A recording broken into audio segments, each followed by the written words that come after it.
जी अस्सलाम वालेकुम। 115 पार्ट सी स्टार्ट करते हैं जी। पार्ट सी के अंदर अब जो ऊपर वाली बातें होगी मैंने पार्ट ए भी इस तरह से कर दी। मैंने इसीलिए पार्ट सी तक लिखा हुआ था, पहले से तैयारी की हुई थी, मुझे पता था ज़ाहिर है ब्रेक तो आनी है। ठीक है, अब बस ये छोटे छोटे काम हैं, इन पे टाइम को नहीं लगना, ये छोटे छोटे काम हैं, इंशाल्लाह जल्दी हो जाएंगे। ठीक है, आप खुद देखेंगे कि ये quickly, it will happen quickly.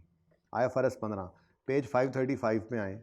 आपको सिर्फ ये बताना है कि पेज 535 पे कॉन्सेप्ट वाइज पास्ट पेपर्स के अंदर कैसे कैसे सवाल आए हुए हैं, वो इस पेज के ऊपर लिखे हुए हैं कि डिस्काउंटिंग अगर है तो वो कौन कौन से पेपर में कौन सा पार्ट है, अगर आप इसको यूज़ करना चाहें किसी वक्त, यानी आप कॉन्सेप्ट वाइज अगर तैयारी करना चाहें तो आप यहाँ से देखकर कर सकते हैं। ये बताना था। समझ आइए अब कैसी बातें हैं। ठीक है जी। उसके बाद बच्चे पूछते हैं कि सवाल करते हुए किन किन बातों का ख्याल रखना चाहिए। तो पेज 485 के ऊपर एक लिस्ट बनी हुई है आपके पास। तो चूंकि हैंडआउट में अब ये लिखा हुआ है, कोई नोट करने की ऐसी ज़रूरत नहीं, बस ओपन करके देखते जाएं कि आपको क्या बताया जा रहा है। पेज 485 पे जी एक टेबल सा बना हुआ नज़र आ रहा है आपको? लें जी, points to be considered. Does the contract exist, सबसे पहले सवाल करते हुए देखा करो। फिर अगर टाइम बिटवीन रिसीट और डिलीवरी हो तो वो 1 साल से कम हो तो इग्नोर कर दो डिस्काउंट को। पीओस कितनी है ये सोचो। फिर पीओ सेटिस्फाई ओवर टाइम है या इन टाइम है। फिर stand loan price available each PO की है, अगर नहीं है तो किसी न किसी मेथड से निकालो। फिर कौन सी फिगर गिवन है टोटल में, कौन सी पर यूनिट पर मंथ है। सवालों के अंदर ये मसले आते थे। ठीक है, फिर नंबर द इवेंट्स, जैसे हम करते थे जी, नंबर 1 पे ये कैश है, फिर नंबर 2 पे डिलीवरी हो रही है, नंबर 3 पे। इस तरह से अगर आप नंबर कर लेंगे तो आपको आसानी होगी। और रिक्वायरमेंट को केयरफुली पढ़ना है कि वो मांग क्या रहा है। 4 तरह के सवाल आते हैं, रेवेन्यू कैलकुलेट करवा रहा है, एक्सप्लेनेशन, जनरल एंट्रीज या रेक्टिफाइंग एंट्रीज। ठीक है जी, ठीक है जी। अच्छा, उसके बाद ये एक लाइन लिखी हुई है, ये कल स्टूडेंट ने सवाल किया था तो मेरे जहन में आया कि शायद कन्फ्यूजन आ रही है बच्चों को। तो भाई एक बात याद रखना, जब भी कभी रेवेन्यू रिकॉर्ड होगा कॉन्ट्रैक्ट एसेट सिर्फ तब आ सकता है, इसके अलावा कभी नहीं आएगा। अनकंडीशनल राइट और कॉन्ट्रैक्ट लाइबिलिटी वो receivable debit contract liability credit होता था। कभी आप ऐसी एंट्री नहीं देखोगे contract asset debit contract liability credit, ये कभी नहीं होगा। Contract asset debit contract liability credit, ये कभी। Receivable debit contract liability credit होता था। तो इसका मतलब क्या है कि कॉन्ट्रैक्ट एसेट सिर्फ तब आएगा जब रेवेन्यू रिकॉर्ड हुआ है, लेकिन राइट टू रिसीव अभी कंडीशनल अपॉन समथिंग है तो फिर वो कॉन्ट्रैक्ट एसेट। तो डिलीवरी होने पर जरूरी तो नहीं है कि अनकंडीशनल राइट हो, यही तो मसला होता था। ये जी मोबाइल मैं आपसे ले रहा हूं, इसके पैसे तब दूंगा जब मुझे ओरिजिनल चार्जर दोगे, दुकानदार को आप कह रहे हैं। अब आपने क्या किया है, आपने इसकी पेमेंट के साथ अटैच कर दिया है ओरिजिनल। उसने कहा जी 5 दिन बाद आपको जो है वो चार्जर मिल जाएगा। अब वो अपनी किताबों में कॉन्ट्रैक्ट एसेट रखेगा, रिसीवेबल नहीं रख सकता, लेकिन रेवेन्यू बुक हो गया रेवेन्यू बुक होगा तो कॉन्ट्रैक्ट एसेट आएगा। ठीक है सही है। आ जाए जी क्वेश्चन नंबर 3 के ऊपर, पेज 537 पे, और 2 भी फिर आपने रीड करना है। 537 पे आए। ये वो क्विकली बस ये छोटी मोटी चीज़ें हैं जो ऐसी जहन के अंदर थी कि यार इनको देख लेना चाहिए एक बार। पेज 537,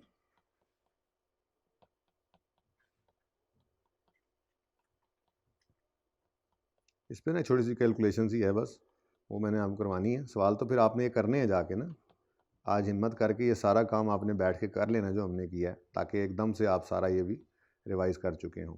ये देखें जी, ये सवाल के अंदर थोड़ा सा प्रिंटिंग का एरर है, ये इस तरह से है बेसिकली। ठीक है ना। अच्छा जी, वो कहता है Brilliant Limited manufactures and sale plastic card printing machines with laminators. A machine specific card printing software is provided as a must part of printing machine. Specific machine, specific यानी हर मशीन के साथ, मशीन इसी machine का specific card है, card specific card printing software है, एक software है जो कि इसके साथ एक मस्ट पार्ट के तौर पे आता है। इसका मतलब ये दो अलग अलग पीओज होंगी या एक ही होगी? एक ही है भाई। ये तो वो सॉफ्टवेयर है जिसके बगैर हार्डवेयर ये चल ही नहीं सकता, और ये अलग अलग बिकते ही नहीं है, डिस्टिंक्ट कोई नहीं है, ठीक है। अच्छा, उसके बाद कहता है BL also sells plastic cards imported from Thailand. इसका मतलब 3 काम करता है ये।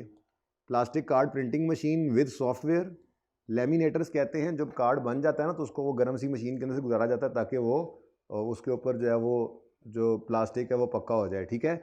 और तीसरा, वो प्लास्टिक के जो कार्ड हैं ये भी बेचते हैं ये लोग। लेकिन इंपॉर्टेंट थिंग इज लेमिनेटर जो होता है वो विद मशीन होता है, ठीक है। अच्छा BL agreed to supply following to proud learners a country wide school network. क्या चीज़? 15 card printing machines available in ready stock, 8 लेमिनेटर्स, वो तो कह रहा था 7 करता है, यानी 15 जाती तो 15 ही होती है भी, चलो खैर। Would require 30 days to deliver, और 100,000 प्लास्टिक कार्ड्स ये भी हैं available in stock. A lump sum price of 9.2 million for the total contract has been agreed between BL and school network.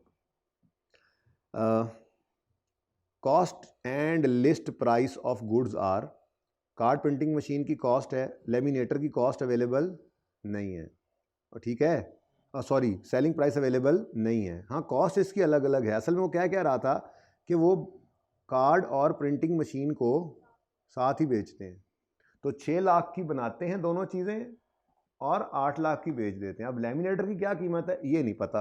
हाँ, प्लास्टिक कार्ड बनता है, इनको कॉस्ट ये Thailand से मंगवाते थे मेरे ख्याल से, मंगवाते हैं वो थाईलैंड से मंगवाते थे। हाँ, 5 रुपये का इनको पड़ता है और 12 का बेचते हैं, ठीक है। BL does not sell printing machine without laminator. हाँ, वो तो हमें लग रहा था। However, in order to get this order, BL went against its policy। अच्छा, पहली बार ऐसा किया इन्होंने। There is another supplier of imported card printing machines of almost similar specification. The supplier sells machine at 7,50,000। हमारी मशीन जैसी एक machine मौजूद है। असल में ना ये 8 लाख क्या है, दरअसल ये 8 लाख टोटल के अंदर, टोटल में 8 लाख क्या है, प्रिंटिंग मशीन और लेमिनेटर की कीमत इकट्ठी है ना। अलग अलग प्रिंटिंग मशीन और लेमिनेटर की कीमत नहीं है हमारे, अलग अलग नहीं है, ये टोटल है असल में, ठीक है। अच्छा, in most recent customer survey printing machine of BL has been given 7 out of 10 points against 9 out of 10 points given to ये वाली मशीन। There is no supplier of laminator in the market. Laminator के लिए तो हम ही हैं। अब मुझे बताओ ऑब्लिगेशंस कितनी है? प्रिंटिंग मशीन, सॉफ्टवेयर अलग से नहीं है, पता है ना, वो तो इसी के अंदर ही है। उसके बाद लेमिनेटर और कार्ड्स, ठीक है जी। कार्ड्स कितने कार्ड्स? 1 लाख कार्ड्स। उन्होंने कहा कि जी 1 लाख कार्ड्स डिलीवर करने हैं आपने, 1 लाख कार्ड्स। हमने क्या निकालना है जी इस वक्त? स्टैंड अलोन प्राइस, फिर एलोकेटेड ट्रांजैक्शन प्राइस, ठीक है जी। ये हमें पता लग गई है कॉन्ट्रैक्ट को देखकर। लंप सम प्राइस कितनी थी? लंप सम प्राइस कितनी है? लंप सम प्राइस ये 9.2 मिलियन, तो 9.2 मिलियन पूरा ही लिख लिया, ठीक है जी। अब मसला ये है कि स्टैंड अलोन प्राइस आएगी तो एलोकेट होगी, ठीक है। अब स्टैंड अलोन प्राइस कोई नहीं, चेक करते हैं। कार्ड तो वो कह रहा है 1 लाख कार्ड, हर कार्ड 12 रुपये का बेचते हैं, तो मतलब 12 लाख के तो ये कार्ड्स ही हो गए इसमें, सिंपल। उसके बाद वो कहता है प्रिंटिंग मशीन और लेमिनेटर की अलग अलग स्टैंड अलोन प्राइस नहीं है, 8 लाख तो इकट्ठा है। लेकिन एक चीज़ हमें पता लगी कि हमारा कंपेटिटर 7.5 लाख की ये मशीन इस तरह की तकरीबन बेचता है, उसकी रेटिंग 9 है, हमारी 7 है। मार्केट असेसमेंट लग जाएगा और बोलो तो 7,50,000 जो है इसकी रेटिंग लोग कर रहे हैं 9 एज अगेंस्ट हमारी 7। लेकिन ये तो एक मशीन का निकलेगा। कितने प्रिंटिंग मशीन्स का वादा किया आपने? इंटू 15, ये करना नहीं भूलना, ये ज़रा डिफरेंट था। साथ साथ इसलिए कर रहे हैं कि असल में डिफरेंट टाइम के ऊपर ये काम चल रहा है, ठीक है ना, तो सही है। डिफरेंट टाइम के ऊपर ये डिलीवरीज हो रही हैं और प्राइस लंप सम है, इसलिए हम साथ साथ ही करते जा रहे हैं जी। कितना आ गया इसका आंसर? 875। अब लेमिनेटर के बारे में कुछ नहीं पता लग रहा, तो रेजिडुअल अप्रोच लगाने की कोशिश करें। नहीं लग रही, नहीं लग रही, नेगेटिव हो रहा है। ठीक है, अब मजबूरन फिर हमें कहाँ जाना पड़ेगा? अब हम कहेंगे जी अब वही काम कर लेते हैं, ठीक है, कि 6 लाख वाला एसेट 6 लाख की चीज़ बनाकर 8 लाख की बेच रहे थे, तो 2 लाख का मार्कअप निकाल लें, 6 लाख से डिवाइड कर लें, कितना आता है आंसर? मार्कअप निकालें, मार्जिन कभी हम मार्कअप निकालते हैं, मार्कअप निकाल लें, आंसर तो सेम ही आता है जी। 200/600 इंटू 100, 33.33%। मार्जिन करें ज़रा, राउंड फिगर हो जाए, अच्छा लगेगा जी। ओवर 800 करें, राउंड हो रही है, मार्जिन 25%। चलो ये ज़्यादा बेहतर है। वैसे 33.33 भी सेम आंसर आएगा, प्रूफ किया हुआ एक बार आपके साथ, ठीक है। चलें जी, 25% हमें मिल गया। कॉस्ट लेमिनेटर की गिवन थी, कॉस्ट कितनी है जी? 2 लाख, और ये कॉस्ट है, हमने मार्जिन निकाला है, तो 100 सेल है, तो कॉस्ट कितनी है फिर? 75 डिवाइड बाई 75 इंटू 100। लेकिन ये एक लेमिनेटर की सेलिंग प्राइस निकाली हमने जोर लूर लगा के, 8 है टोटल, इंटू 8। जी आंसर बताएं।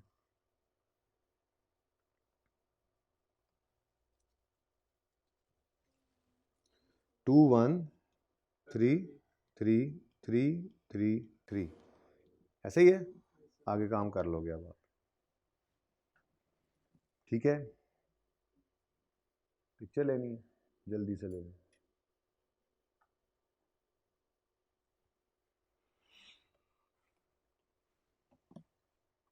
इससे पिछला सवाल आपने रीड, ओहो होगी पिक्चर, सॉरी सॉरी सॉरी।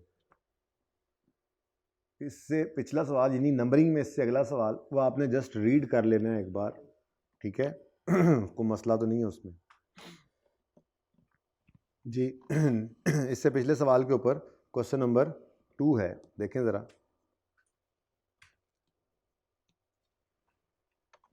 इससे पिछले सफ़े पर Salim enterprise supplier of various, उसने कहा ना डिस्कस, तो डिस्कस वाला सवाल लिखकर आपने उसका सोल्यूशन देखना है, ठीक है, प्रैक्टिस हो जाए थोड़ी सी। Salim is a supplier of various type of industrial machine. It also provides services for maintenance of these. Following transactions were carried out during the year 30 June. 5 machines were sold on layaway basis. Layaway basis याद है? उसमें क्या होता था जी? और किस्तें पहले लेते थे और फिर बाद में मशीन डिलीवर होती थी। कहता है 3 out of 5 installments have been received till year end. अच्छा, अब आई कैप देना पता नहीं क्यों 3 out of 5 को सिग्निफिकेंट, हमने कहा था कि किस्तें लेते रहेंगे, और अगर सिग्निफिकेंट अमाउंट ऑफ डिपॉजिट आ गई है तो मशीन का रेवेन्यू पहले भी रिकॉर्ड कर सकते। अब उसने 3 out of 5 को सिग्निफिकेंट कह दिया। असल में स्टैंडर्ड ने सिग्निफिकेंट का लफ्ज़ इस्तेमाल किया, हम तो 90% से ऊपर उसको कहते हैं। तो आई कैप को पता नहीं ये 3 out of 5 शायद अमाउंट ज़्यादा आ गई हूँ, ये दोनों तरफ जा सकती थी बात। आई कैप की एग्जाम्पल है, उसने सोल्यूशन के अंदर इसको कहा है सिग्निफिकेंट अमाउंट क्योंकि रिसीव हो गई है इसलिए रेवेन्यू बुक भी कर सकता है। लेकिन डिस्कशन करनी है आपने अपने हिसाब से कर लें। आप कहेंगे किसी को सिग्निफिकेंट अमाउंट नहीं रिसीव हुई तो हम रेवेन्यू बुक नहीं करेंगे। दोनों तरफ जा सकती थी बात, सब्जेक्टिव है। Service contract for maintenance of machine for a period of 1 year and signed and S C received a non refundable annual fee of 45,000 as advance. Non refundable से कोई मसला नहीं है, ये 45,000 सर्विस का रेवेन्यू है, ये ओवर टाइम रिकॉर्ड होना है, ये आपने अंग्रेजी में लिखकर इसको चेक कर लेना है, ठीक है बेटा। इसमें सिर्फ बताना था कि थोड़ा सा मसला क्या है। अगर आप इसका सोल्यूशन देखेंगे ना आई कैप का, तो उसने इसको सिग्निफिकेंट कह दिया है। स्टैंडर्ड चुप है तो उसने कह दिया मेरे हिसाब से ये भी सिग्निफिकेंट ही है, 66% तो आएगी, है इतना बन रहा है ना, 3 out of, हाँ 60% जो है वो रिसीव हो गया, तो मेरे लिए ये सिग्निफिकेंट है। हालांकि सिग्निफिकेंट 90% होता है, किताबें ये लिखती हैं, ठीक है। अच्छा जी, उसके बाद थ्योरेटिकल डिस्कशन डिस्टिंक्ट की कैसे करनी है आपने। डिस्टिंक्ट वाले पेज पे आए, ये होमवर्क में सवाल करने हैं, लेकिन डिस्टिंक्ट वाले पेज पे आकर ज़रा एक आदि कोई ऐसी एग्जांपल, कौन सा पेज था? 434, वो सामने रख के मैं आपको ना एक आधी एग्जांपल दे देता हूँ।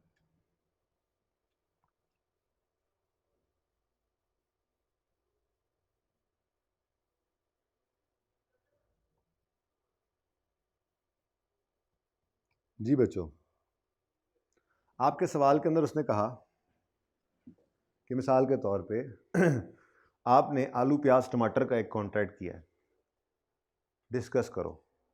आपने कैसे डिस्कस करना है? आप यूँ लिखेंगे कि एज द आलू pyaz and tamatar are distinct because customer can get benefit from its own or together with other sources readily available and goods or services नहीं, रेगुलरली वाला किधर गया, दूसरा ये, sorry, and the entities promise to transfer goods services separately identifiable from a promise in the contract because entity is not providing integrating services to combine different inputs into an output. Therefore these are three different obligations, टमाटर, प्याज and आलू।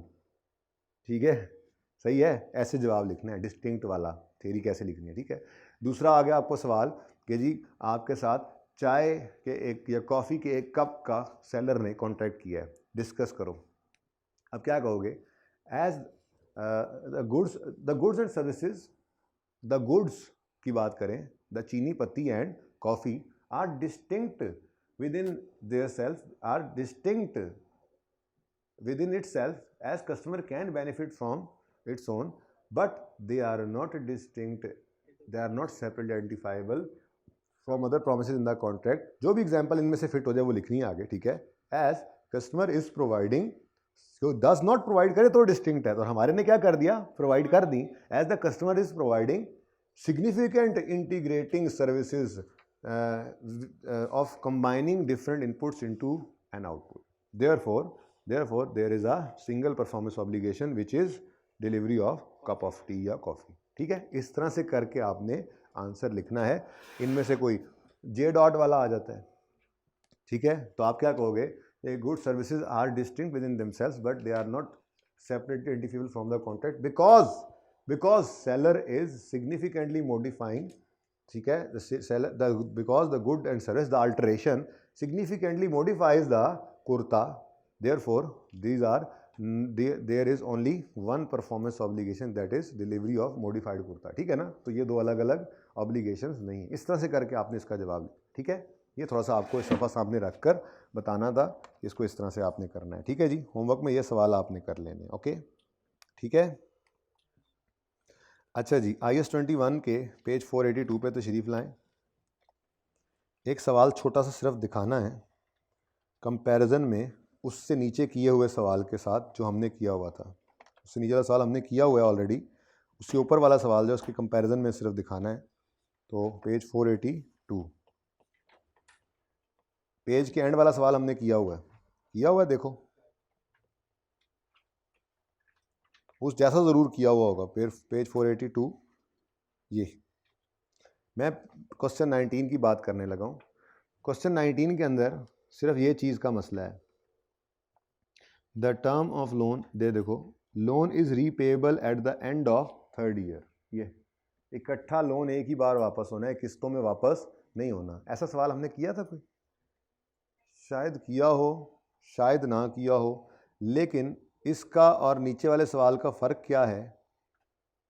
सवाल ये कहता है नीचे वाला, installment of 0.86 including interest are receivable annually in arrears. इस तरह के तो हमने कई सवाल किए थे, जब प्रिंसिपल अमाउंट, जब इंस्टॉलमेंट में प्रिंसिपल भी होता था, इंटरेस्ट भी होता था, और हम अमोर्टाइजेशन स्केड्यूल बनाते थे, लोन अमोर्टाइजेशन स्केड्यूल। ठीक है ना, इसका और इसका डिफरेंस आपको बताना चाह रहा हूँ। अगर कभी ऐसा सवाल आ जाए, inter ITL, a company incorporated in Pakistan whose functional currency is Pak rupees, combined obtained 3-year loan from IMB in US dollars. The term of loan are IMB transferred $2,000 into bank account of ITL on January. Interest rate is 10% per annum each year.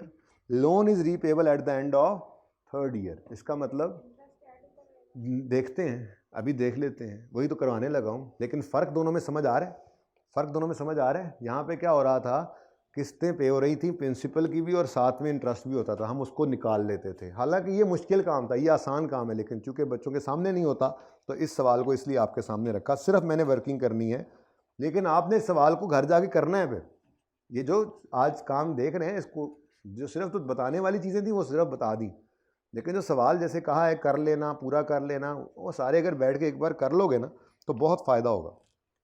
जी बेटा, तो हम बनाते थे date, instalment है नहीं, लेकिन चलो बनाओ, तरतीब वही रखते हैं, प्रिंसिपल, इंटरेस्ट और बैलेंस।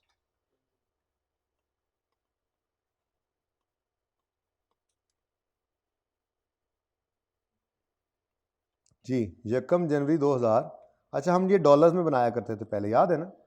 डॉलर में बनाकर फिर बाद में हम कन्वर्जन करते थे, कुछ याद है?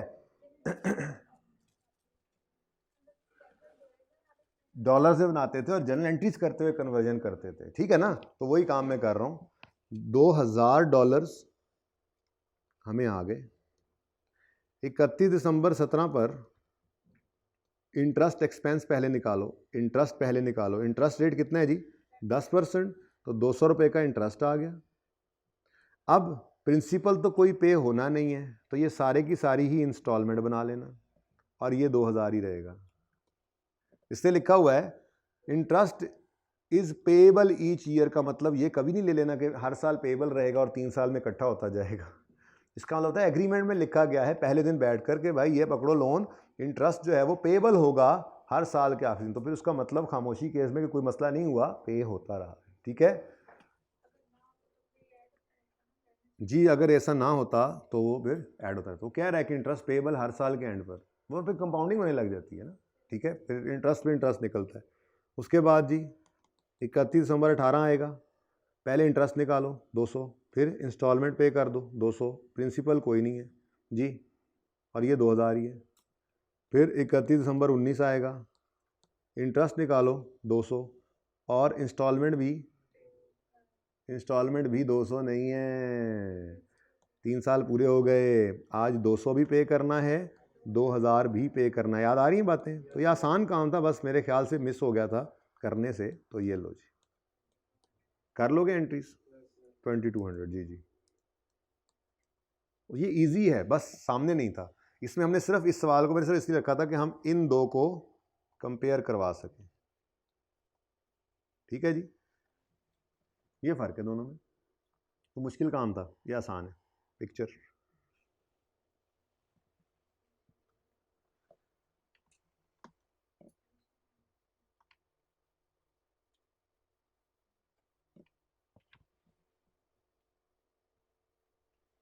ठीक है जी। जी बच्चों,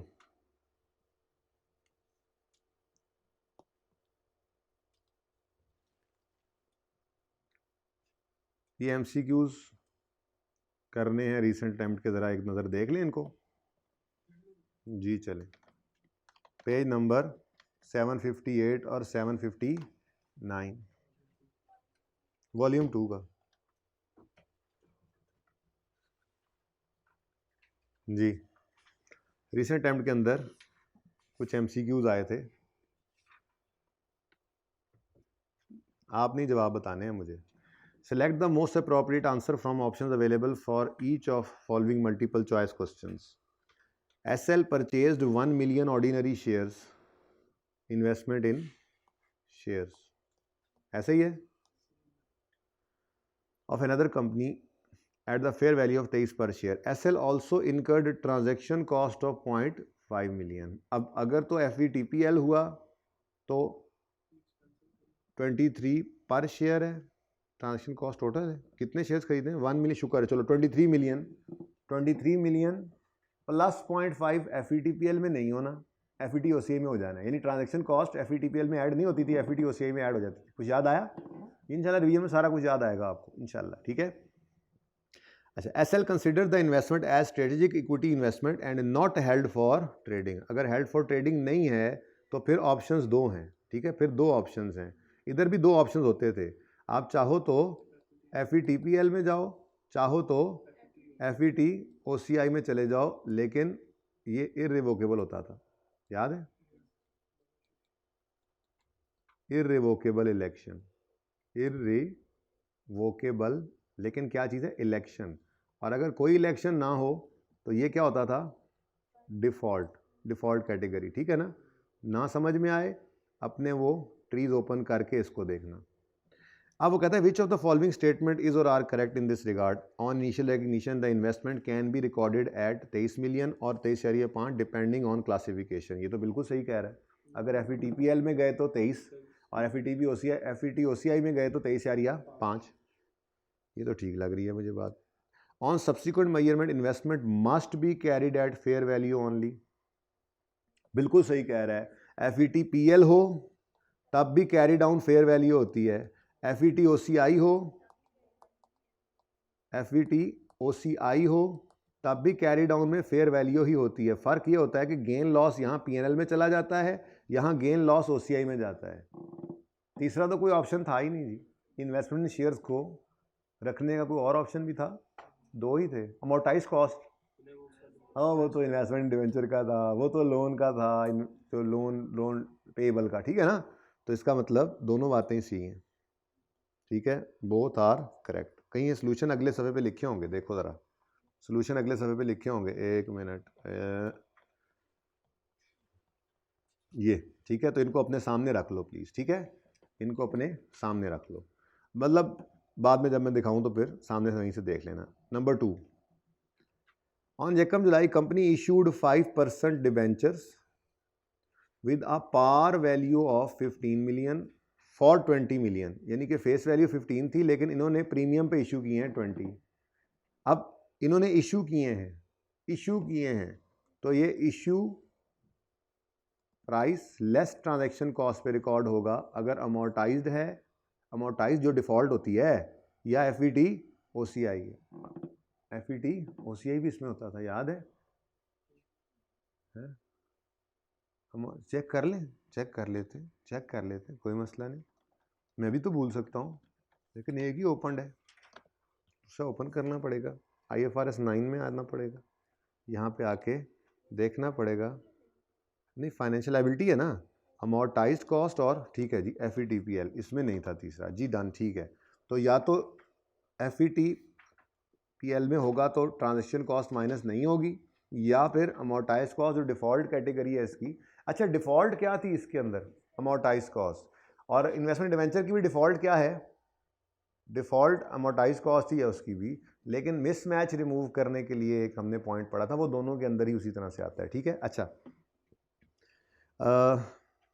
the debentures are redeemable at a premium giving them effective interest rate 8%, ठीक है जी। इशू कॉस्ट 0.5 नज़र आ रही है, 20 माइनस 0.5 होगा या नहीं होगा, प्लस दूसरी बात इफेक्टिव इंटरेस्ट रेट 8% है, एक्चुअल वाला 5% है। What expense should be recorded, अब वो एक्सपेंस पूछ रहा है, अब वो पूरी वर्किंग करनी पड़ेगी। अब in relation to debenture for the year 30 June 23, अब चुप है तो डिफ़ॉल्ट कैटेगरीज की क्या होती थी? अमोर्टाइज कॉस्ट होती थी, तो आपने इसको 20 माइनस 0.5 यानी कि 19.5 पर रखना है, शुरू करना है इससे। फिर आपने इंटरेस्ट एक्सपेंस 8% पे निकाले जाना है और इंटरेस्ट पेमेंट 5% के हिसाब से माइनस करते जाना है। वर्किंग देखें, वर्किंग तो नहीं ना कर रहा अब मैं, दिमाग के अंदर कर ली है वर्किंग यार, इसको ना अलग सफ़े पे खोल के रख लेते हैं।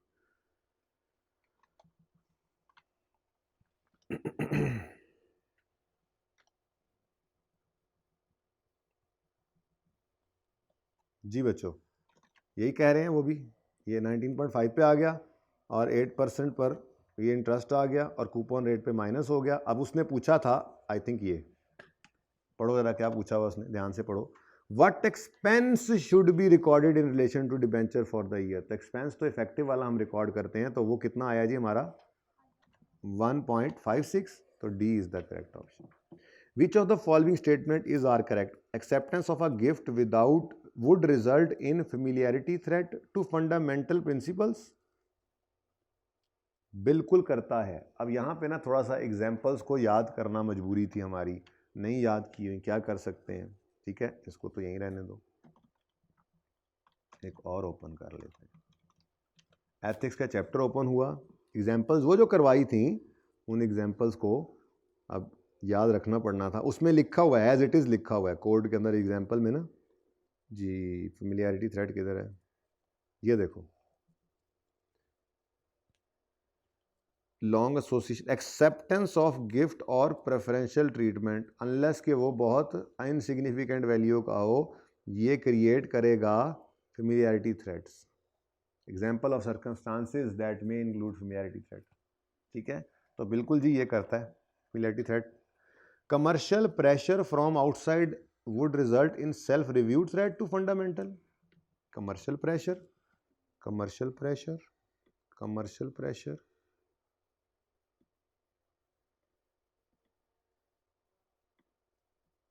मुझे तो ये कहीं और नज़र आ रहा था कमर्शियल प्रेशर, देखें कहाँ पे है वो। ये तो सेल्फ इंटरेस्ट में पड़ा है, कमर्शियल प्रेशर फ्रॉम आउटसाइड पर पीपल अदर देन एम्प्लॉयर, ये तो सेल्फ इंटरेस्ट है। और वो क्या कह रहा है, बस अब क्या कर सकते हैं, कोई एक आधा एमसीक्यू ऐसा भी होता है बरकत के लिए। ठीक है, तो only one is correct. A Pakistan based company purchased a piece of land in Saudi Arabia for इतने million riyal on Yekam August. Detail of payment on various dates are as follows. At what amount should the piece of land be recorded? मुझे तो यूँ याद पड़ता है कि हमने इसकी एंट्री यूँ सीखी थी, लैंड को बैलेंसिंग निकालेंगे, बल्कि पहले स्केड्यूल तो बना हुआ है।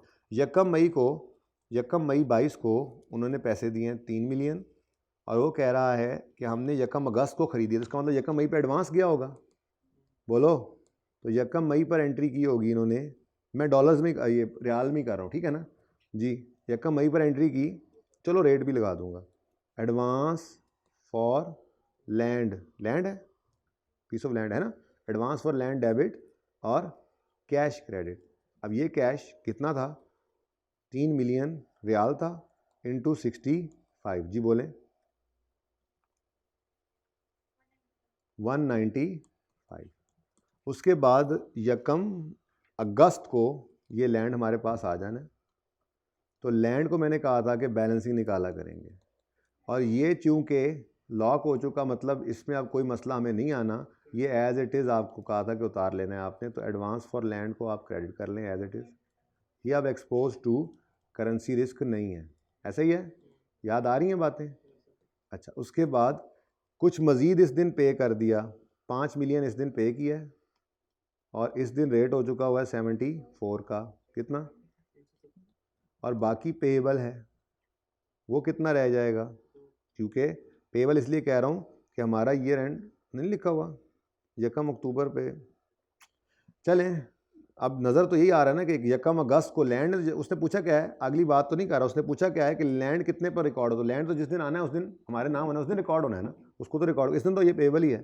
कितना पेएबल है जी, 1 इंटू 70, अच्छा ये सॉरी 2 इंटू 78 बेटा, और सॉरी 74 जी, 148, और balancing figure A correct option. उसके बाद ईयर एंड पे जाकर सिर्फ इसको देखना था, ये मॉनिटरी है, इसको रीट्रांसलेट करना पड़ना है अगर ईयर एंड बीच में आ जाए तो, या पेमेंट के दिन एक्सचेंज गेन लॉस ये दे देगा, ठीक है।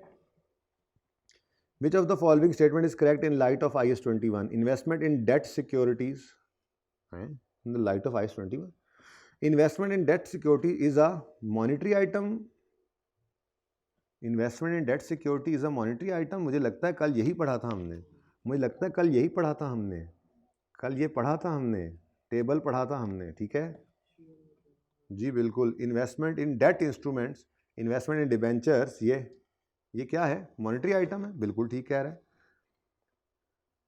और refund liability is a non monetary, नहीं, रिफंड लायबिलिटी भी इधर ही पड़ी हुई है, ये कहाँ गई, ये 15 नंबर पे, तो ये भी मॉनिटरी है, तो ये तो गलत हो गया। Advance from customer is a monetary item, advance from customer, advance paid for goods or services, ये तो नॉन मॉनिटरी है, ये तो गलत हो गया। बायोलॉजिकल एसेट को छोड़ो, फिर अब अगली बात, biological asset is a non monetary, ये तो ठीक कह रहा है, लेकिन एक गलत एक सही है ना, ठीक है।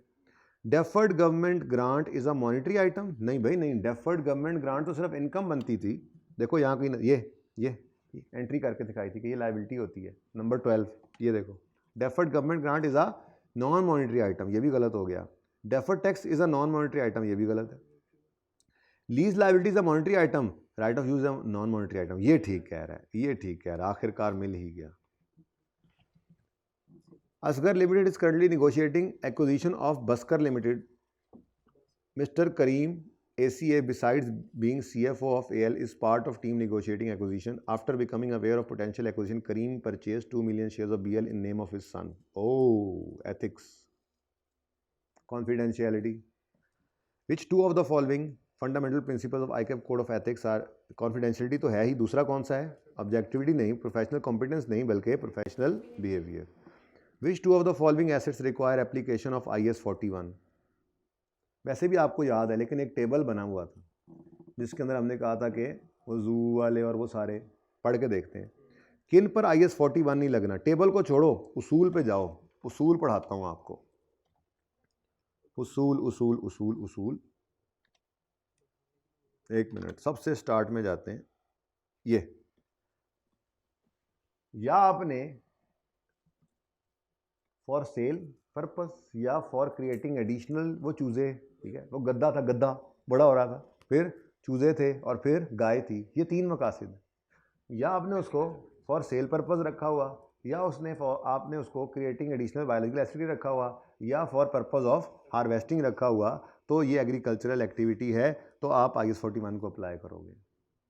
इसीलिए तो जू वाली गाय इसमें नहीं आती थी, इसीलिए तो PC वाला वॉच डॉग और PC वाला कार्ट हॉर्स इसमें नहीं आता था.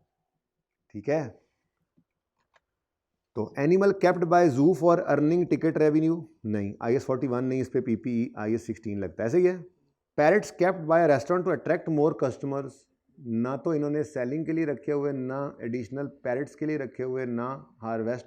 इनके अंडे खाते हैं, होटल में पकाते हैं जी, तोते के अंडे हैं. Birds kept for sale, hens kept by a poultry farm for meat, for egg, whatever. ठीक है,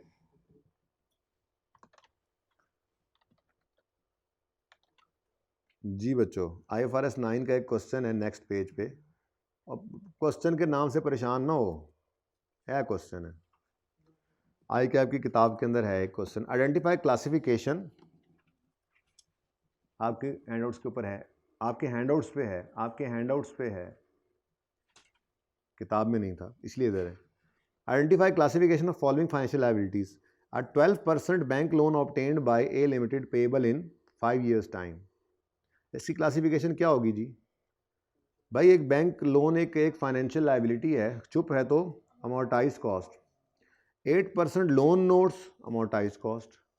शॉर्ट टर्म करेंसी स्वैप, अभी आपके सिलेबस में नहीं है, लेकिन एक चीज़ आपको बताई थी क्लास के अंदर, अगर फेवरेबल हो तो एसिड कह देना, अगर एडवर्स हो तो लायबिलिटी. जाके देख लेना, उस सफ़े में लिखा होगा अभी जब डेफिनेशंस पढ़ रहे थे ना. ठीक है, तो बहरहाल अनफेवरेबल है तो ये क्या है, लायबिलिटी ही है. ठीक है, this type of transactions are usual, sorry, ठीक है, this type of transactions are usual feature of B4 bank limited's business. ठीक है, अब ये शॉर्ट टर्म करेंसी स्वैप है, शॉर्ट टर्म करेंसी स्वैप पर अनफेवरेबल हो गया है. ठीक है, तो इसको आप fair value through profit and loss रख सकते हैं, बिल्कुल ठीक है. और ट्रेड पेएबल तो बाय डिफॉल्ट अमोर्टाइज कॉस्ट पे ही होता है, जो कि कोई भी पेएबल होता है. पहला पैरा स्कोप पैरा IS 38 का, इसको ज़रा पढ़ लें क्योंकि अब आप इसको पढ़ने के काबिल हो गए हैं. सबसे पहले सफ़े पे IS 38 applies to all intangibles except those that are within scope of another standard. For example, intangible held by entity for sale in ordinary course, उस पर IS 2 लगता है. डेफर्ड टैक्स एसेट पर इनकम, लीज ऑफ इंटेंजिबल पर IFRS 16 लगता है. ठीक है जी. फाइनेंशियल एसेट्स पर, अब ये तो आपके सिलेबस में है ही नहीं, IS 28 के अलावा IFRS 10 है, ये तो है ही नहीं आपके. ठीक है ना जी, तो आपको क्या पता. बहरहाल फाइनेंशियल एसेट्स के ऊपर IFRS फाइनेंशियल एसेट्स के ऊपर ये नहीं लगता. ठीक है, IFRS 10 लग रहा है. वो किस बात में कर रहा है असल में, जैसे गुडविल वगैरह या कुछ इंटेंजिबल्स आते थे IFRS 3 और 10 वाले. ठीक है, IS 28 कंसोलिडेशन के स्टैंडर्ड्स हैं. Goodwill acquired in a business combination, उस पर IFRS 3 लगता है. जो गुडविल हम कंसोलिडेशन के अंदर ट्रीट कर रहे होते थे, कैसे निकलती है, क्यों निकलती है, सारी बातें कंसोलिडेशन के असूलों वाली मान रहे होते थे. थोड़ा इधर होके बैठ जा पाए, कैमरे वाले मेरा मुंह ही नहीं जा रहा है, बच्चे ही कोई नहीं आज. तो जो गुडविल एक्वायर होती है बिजनेस कॉम्बिनेशन में, वहीं पे हिल के बैठ गए हो तुम, इधर बैठना है तुमने, इधर सामने। चलो बैठे रहो, खैर है, ठीक है, अब बैठे रहो, क्या बच गया पीछे जी। Goodwill acquired in a business combination, IFRS 3 इस पे लगेगा, और गुडविल और asset arising from contract with customer IFRS 15 इस पे लगता है। ये कह रहा है IAS 38 मैं इस पे नहीं लगता। अब आपको पता है काफ़ी चीज़ें आपने ये पढ़ ली, बस ये पढ़ाना था आपको और कुछ भी। पेज 214 पे एक लाइन लिखी हुई है, जब आप इंटरनली जनरेटेड, सुनो मेरी बात फिर पढ़ लेना, पढ़ाया हुआ है लेकिन ऐसे लग रहा था नहीं पढ़ाया हुआ। जब आप इंटरनली जनरेटेड कोई इंटेंजिबल बना रहे हों तो सेलिंग एडमिन एक्सपेंसेस को आपने क्या करना होता है, एक्सपेंस आउट, कैपिटलाइज नहीं करना। लेकिन मैंने आपको बताया था अगर लाइन लिखी हुई आ जाए डायरेक्टली एट्रीब्यूटेबल है, पढ़ाया हुआ था, तो कैपिटलाइज करना है। अगर पढ़ाया होता तो अच्छी बात है, नहीं पढ़ाया होता तो आप पढ़ लें। पेज 214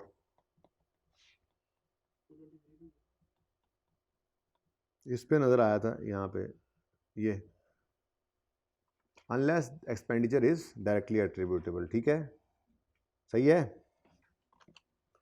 अच्छा भाई साहब, FAR 1 का कॉन्सेप्ट है, आ सकता है आपके पास, रीवैल्यूएशन आपको IAS 38 में दे और ये लाइन लिख दे कि वो लाइन जो लिखा करता है maximum possible amount is transferred from surplus to retained earnings, ये लाइन ना लिखी हो तो हम यही करते हैं। लेकिन अगर वो यूँ लिख दे कि the surplus is transferred to retained earning only on disposal, तो इसका मतलब फिर आपने ईयरली बेस के ऊपर नहीं ट्रांसफ़र करना, बस एंड पे एक ही बार करना है। ये दोनों तरह की चीज़ें अलाउड हैं IAS 16 के तहत, स्टैंडर्ड के तहत। आप चाहें तो रिवेन सरप्लस को जब एसेट एक्चुअल में बेचें तब तक रखें और एक ही बार ट्रांसफ़र कर दें रिटेन्ड अर्निंग में, चाहें तो इंक्रीमेंटल डेप्शन की हद तक हर साल भी कर सकते हैं, ठीक है, सही है। IAS 41 पे आए।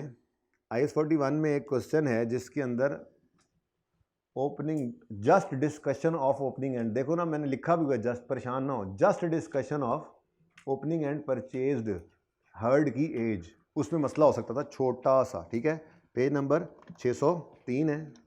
माजरत चाहता हूँ, थोड़ा ये घूमना फिरना पड़ रहा है, अब ऐसे ही होता है आखिरी दिन, तो सारा कुछ पढ़ा हुआ है आपने अल्हम्दुलिल्लाह, लेकिन छोटी मोटी कुछ चीज़ें जो हैं। पेज नंबर चल 603 पर तशरीफ़ ले आए हैं आप लोग। ये सवाल है एक आपके सामने, क्वेश्चन 10 जी, कहता है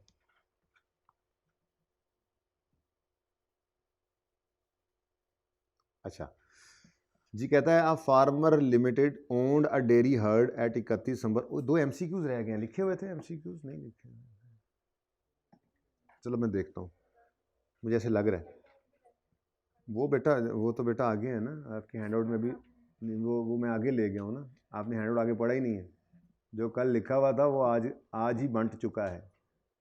लासानी वाला सवाल था, सबसे पहले वो करवा दिया, वो जो अगली चीज़ें थी वो सेट ऑफ वगैरह की सिर्फ पढ़ाना है कि यार इस सफ़े पे लिखा हुआ है, लेकिन मैंने इसमें डाला हुआ है, छोड़ा नहीं है, ठीक है।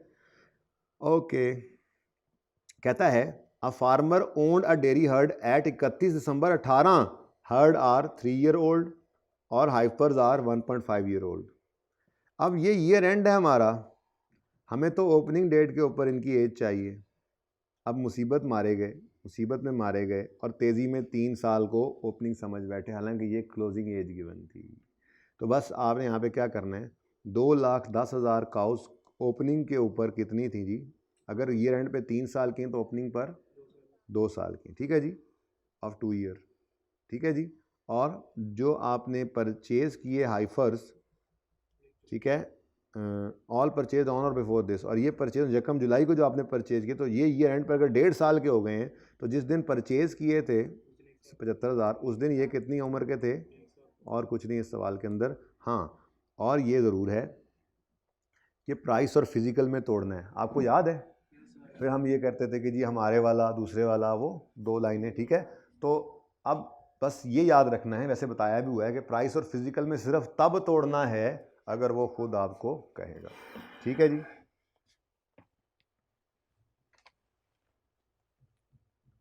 ये थ्योरी आपने पढ़ लेनी है जी एक बार ड्यूरिंग रिवीजन, इन 4 पेजेस को एक दफ़ा सिर्फ जस्ट एक बार रीड कर लेना है, यहाँ से कोई छोटा मोटा सवाल ना बन जाए, ठीक है। टाइप्स ऑफ क्वेश्चन 2 तरह के आपको बता दिए थे, तीसरी तरह का आपने देख लिया था एक बार, मैं आपको लेके जाता हूँ। एथिक्स पे हाउ टू सॉल्व वाला सफ़ा था ना 567 पर। ये तीनों ही हमने कर लिए थे। ये 3 तरह के सवाल हैं, ठीक है, ये 3 तरह के सवाल हैं। पहला सवाल, पहला केस क्या होता है, एम्प्लॉय को बॉस कुछ गलत करने को कहता है। अब बॉस फंडामेंटल प्रिंसिपल्स ब्रीच कर रहा है, जो इंटेग्रिटी, ऑब्जेक्टिविटी और प्रोफेशनल बिहेवियर है, अपनी तरफ से नहीं डालने, ये पक्के असूल याद रखो। और एम्प्लॉय सिर्फ इंटिमिडिएशन थ्रेट फील करता है, और अगर कोई साथ में फाइनेंशियल या कोई और फ़ायदा जुड़ जाए तो फिर इंटरेस्ट, सेल्फ इंटरेस्ट थ्रेट भी ऐड कर लेना है, ठीक है। उसके बाद सिनेरियो 2 में कोई बॉस एम्प्लॉय वाला चक्कर नहीं है, बल्कि एक चार्टर्ड अकाउंटेंट जब अपने फ़ायदे के लिए कॉन्फिडेंशियल इन्फॉर्मेशन को यूज़ कर लेता है, तो उसने कॉन्फिडेंशियलिटी और प्रोफेशनल बिहेवियर को ब्रीच किया है, ठीक है, और सेल्फ इंटरेस्ट थ्रेट ही है और कुछ नहीं है। तीसरा जो आजकल आना शुरू हो गया है वो क्या है, वो आपको बताया था कि वो जो मशवरा देता है, CFO ने मशवरा दिया था IFRS बनाना के सवाल में, तो हमने क्या कहा था, भाईजान आप प्रोफेशनल कॉम्पिटेंस में उसे हमें शक पड़ रहा है, अपडेट करें जाके खुद को, ठीक है। तो आजकल ये वाले सवाल भी आना शुरू हुए हैं। तीसरा सिनेरियो क्या है, CA इज़ हैविंग नो या लिटिल नॉलेज ऑफ IFRS। तो professional competence and due care, बस ये एक आपको प्रोफेशनल ये इसमें फंडामेंटल प्रिंसिपल की ब्रीच लिखनी है, और कोई थ्रेट इसमें नहीं है, कोई थ्रेट नहीं है, ठीक है। अच्छा, अब इसके बाद आप ज़रा पास से पर लास्ट जो है, लास्ट क्वेश्चन 9 पेज 573 पर आकर देखें।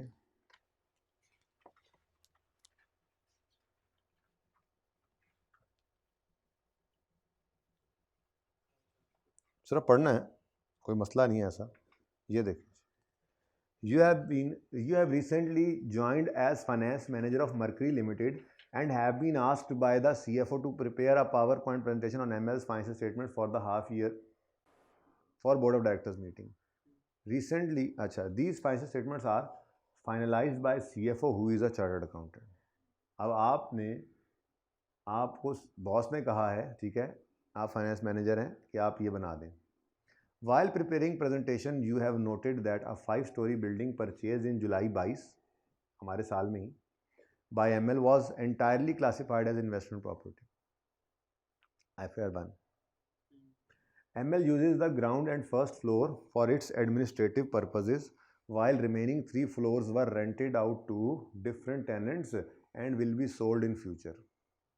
कहता है जी ग्राउंड और फर्स्ट फ्लोर खुद यूज़ करते हैं, और बाकी 3 फ्लोर्स हैं वो, अब ये अलग अलग हो सकती है, वो बता रहे हैं जब अलग अलग रेंट आउट हो सकती है, अलग अलग बिक सकती है, तो ये सेपरेबल है। तो अगर सेपरेबल है तो IAS 40 कहता है कि आपने इनको अलग अलग ही रखना है, 2 स्टोरीज को PPE में रखो, 3 स्टोरीज को इन्वेस्टमेंट प्रॉपर्टी में रखो। लेकिन उन्होंने क्या कर दिया हुआ है, सारी ही इन्वेस्टमेंट प्रॉपर्टी में डाली हुई। अच्छा, आगे वो कहता है फर्दर ऑन 31 दिसंबर 22 और ईयर एंड पे fair value increase of 150 million for the entire building has been taken to statement of profit or loss, which has ensured that required interest cover as per bank covenant has been met.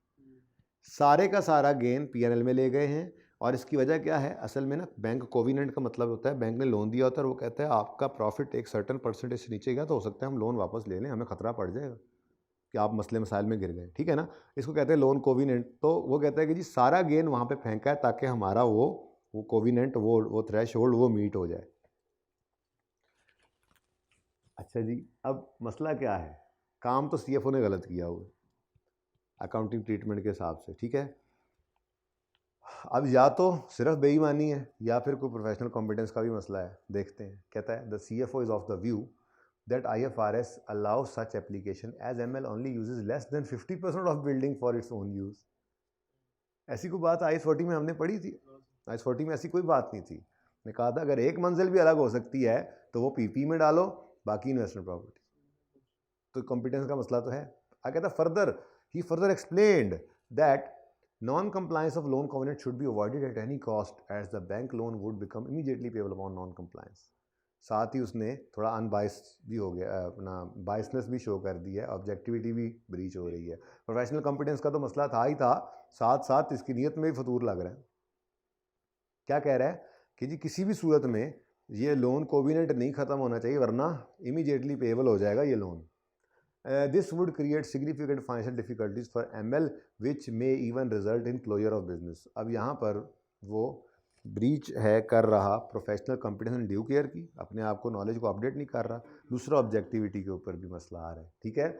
और employ क्या जी, integrity नहीं objectivity मेरे ख्याल से ठीक है, हाँ objectivity काफ़ी है, ठीक है। आई के आपने वैसे लिख दिया उन्हें। अच्छा, उसके बाद जो एम्प्लॉय फेस कर रहा है वो इंटिमिडिएशन थ्रेट फेस कर रहा है, ठीक है, बॉस का डर जो है। बाकी क्लोजर ऑफ बिजनेस की वजह से आप ज़बरदस्ती खींच तान के सेल्फ इंटरेस्ट भी डाल सकते हैं ये लिखते हुए कि जी ये डर तो उसको ही पड़ा हुआ है कि अगर लोन वापस होना पड़ गया तो बंद भी हो सकते हैं, ठीक है। अब इसको देख लें ज़रा एक नज़र, आई के अपने क्या लिखा जी। Professional company due care objectivity, हाँ प्रोफेशनल बिहेवियर तो भूल ही गए थे, ठीक है। और ये तो होता ही है, ठीक है। और इंटिमिडेशन थ्रेट और सेल्फ इंटरेस्ट थ्रेट, ओके।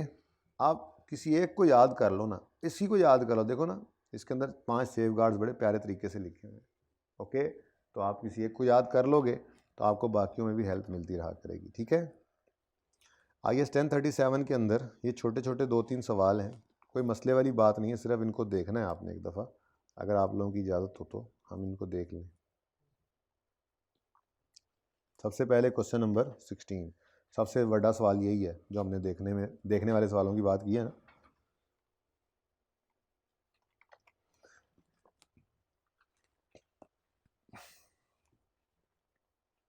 जी बच्चों, Karim limited bought a special purpose engineering plant on यकम जनवरी 15।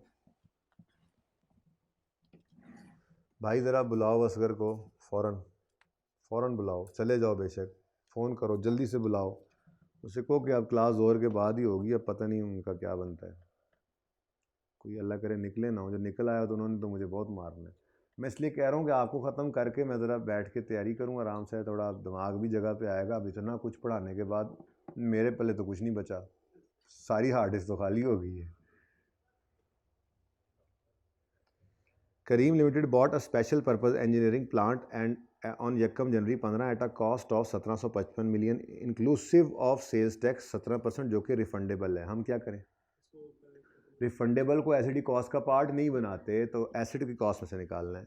KL is required to decommission the plant after 2 years, इसलिए तो ये सवाल करवा रहा हूँ, ठीक है, कि ICAP ने 2 साल बाद डीकमीशन करवा दिया था, यानी कैश की एंट्री भी ज़िंदगी में पहली बार आप देखेंगे। हम तो करते थे सवाल 12 साल 15 साल 18 साल वाले, 2 साल वाला आ गया, इसलिए सवाल करवा रहा हूँ। KL uses cost model for subsequent measurement of its property plant equipment. Plant is being depreciated using straight line method over its useful life. Prepare journal entries to record above transactions for the year 15 and 16। भाई बच्चों को कहो कि 1:45 पे class शुरू होगी, जोहर के बाद शुरू होगी। आए तो नहीं बच्चे यार, उन्हें कहो कि सर कह रहे हैं तुमने जो चाय पानी करना है तुम बता दो, बच्चों को पहले मैसेज कर दो जल्दी, ठीक है। और जो पहले आ जाएँ खामोशी से उनकी कोई खिदमत कर देना, उनमें से मेरे से माजरत भी कर लेना, क्योंकि इनका ख़त्म होने वाला है। लेकिन उसके बाद थोड़ा टाइम भी चाहिए तैयारी के लिए भी, और थोड़ा वरना लड़ाई करूँगा उनके साथ जाके ऐसे ही, खुशबू और दिमाग सब। मुझे चाय शाय और सारा सामान मेरा 20 मिनट में रेडी रखो, 25 मिनट में आ रहा हूँ मैं इंशाल्लाह, ठीक है। आज एक बड़ा बोझ उतर जाएगा, फिर अल्लाह करेगा शाम तक दूसरा बड़ा बोझ भी उतर जाएगा, फिर तीसरे की तरफ चल पड़ेंगे जो पूरा नहीं उतरेगा।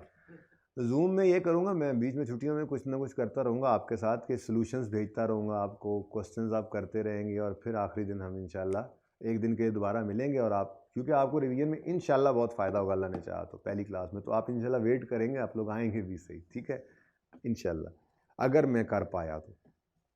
KL uses cost model for subsequent measurement of its property plant equipment. Plant is being depreciated using straight line method over its useful life. वैसे बाय द वे मैंने सिलेबस पूरा कर दिया हुआ है, तो बस वैसी मेरी तसल्ली नहीं हो रही। मैं कह रहा हूँ चलो यार एक बारी फिर से, ये चल रहा है असल में आजकल, आप देख ही रहे हैं। ऐसे ही कुछ शुबा ही होता है, ऐसी कोई बात आ जाए। आज जो हमने किया है, किए हुए में से ही कुछ ना कुछ करते गए हैं, लेकिन छोटी मोटी चीज़ें जो पेंडिंग रह जाती हैं, छोटी मोटी मिस हो जाती हैं। जी बच्चों, सबसे पहली बात तो कॉस्ट बताओ मुझे कितनी है। 1755 लेंगे ना? ना ना ना, ये तो इसमें 17 पड़ा है, ये 117 पे गया पड़ा है, हमें इसमें से 100 निकाल लेना है जी। 1000 कितना बनेगा? 1500 1500। अच्छा, अब उसके बाद आप इसकी वर्किंग करें, डेट, डिस्क्रिप्शन, एसिड और प्रोविजन। यकम जनवरी 15, कॉस्ट हमने लेनी है लेकिन 1500 ब्रैकेट में, प्रोविजन को ले आओ, 2 साल बाद है। KL is required decommission, decommissioning cost is estimated at 300 million, तो 300 मिलियन को 11% माइनस 2G 240, ये प्लस 243 कर दिया आपने और ये आ गया 1743।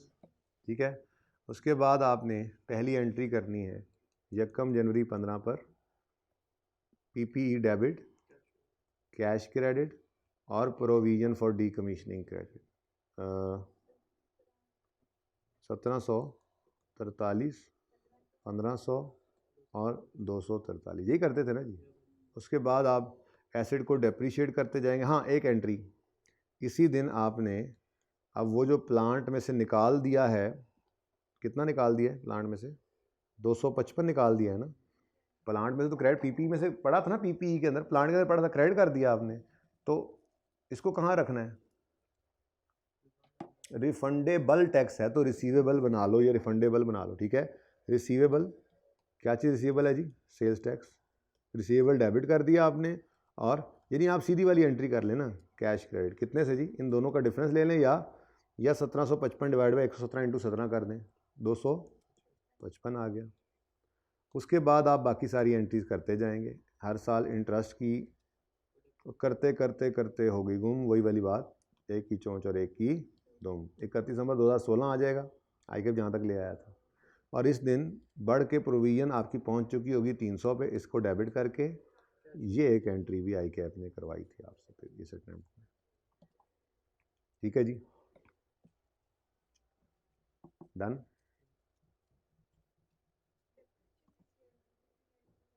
डेप्रिसिएशन 2 साल पे 1743, 2 साल नहीं लाइफ, तो डीकमीशन हो जाएगा तो प्लांट चलता रहेगा, मतलब उतार के फेंक देंगे प्लांट और प्लांट चलता रहेगा। क्या ना है, मुझे पता है, बस ख़त्म, अब कल पे नहीं रख सकता, इतना थोड़ा सा काम रह गया। ये हो गया जी 23 का 3, देखें सिर्फ बताना है कि क्या है। देखो आप खुद ही बता दोगे, बल्कि वैसी तसल्ली के लिए 23 के 3 पे आए। पढ़ा है हमने पढ़ लिया था वो रीस्ट्रक्चरिंग, याद है? मैंने कहा था कि अगर आपका ईयर एंड पे खड़े होकर लोन अगले 1 साल में पे होता नज़र आ रहा है तो उसको आपने ईयर एंड पर करंट लायबिलिटी में रखना है। लेकिन अगर आपने उसको ईयर एंड के बाद जाकर रीस्ट्रक्चर करवा लिया तो ये नॉन एडजस्टिंग इवेंट है, आप बैलेंस शीट में इसको करंट में ही शो करोगे। और अगर आपने इसको ईयर एंड से पहले रीस्ट्रक्चर करा लिया तो फिर तो वो एडजस्टिंग नॉन एडजस्टिंग वाला चक्कर ही नहीं है, बस आपकी बैलेंस शीट में नॉन करंट होगा वो, क्योंकि रीस्ट्रक्चरिंग वाला इवेंट साल के बाद है तो नॉन एडजस्टिंग कहलाएगा वो। ये हमने पढ़ा था, आपको पता है, ये हमने पढ़ा था एक दिन ना, आप शायद लेट आते थे ना रोज़, तो सुबह आते साथ हमने ये पढ़ा होगा। ठीक है जी, याद है? नहीं याद तो याद करवा दें। कौन से चैप्टर में था, कौन से चैप्टर में था, ये याद है हमें? अल्लाह करे ये तो याद हो हमें, काश हमें ये तो याद हो। ये तो एंड पे आ गया यार, कमाल करते हो भाई तुम। अच्छा, गलत चीज़ खोली होगी तो एंड पे ही आएगी। IAS 1037 ओपन करें जी। IAS 37 में ज़रा क्वेश्चंस के शुरू होने से थोड़ा पहले आएँ, आपको कुछ ना कुछ डिब्बे शिब्बे नज़र आएंगे, वहाँ पे बवक्त ज़रूरत सनद रहे और काम आए, इसके लिए इंशाल्लाह वो लिखा हुआ मिल जाएगा। मैंने कहाँ पे पढ़ाया था, फाइनल अकाउंट में पढ़ाया या यहीं पे पढ़ाया? कम से कम ऐ तो दस दो मैनू, पढ़ाया होया तो मैं है वे।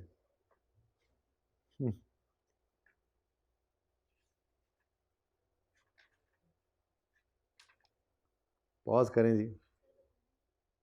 बताना ये है कि जी बच्चों, मैंने ये आपको पढ़ाया था फाइनल अकाउंट्स के अंदर, जनरल फाइनेंशियल स्टेटमेंट्स के अंदर रीफाइनेंसिंग की बात की गई थी कि अगर यहाँ खड़े होकर आपका एक लोन अगले साल पे होने वाला था तो आपने उसको करंट में रखना होता है।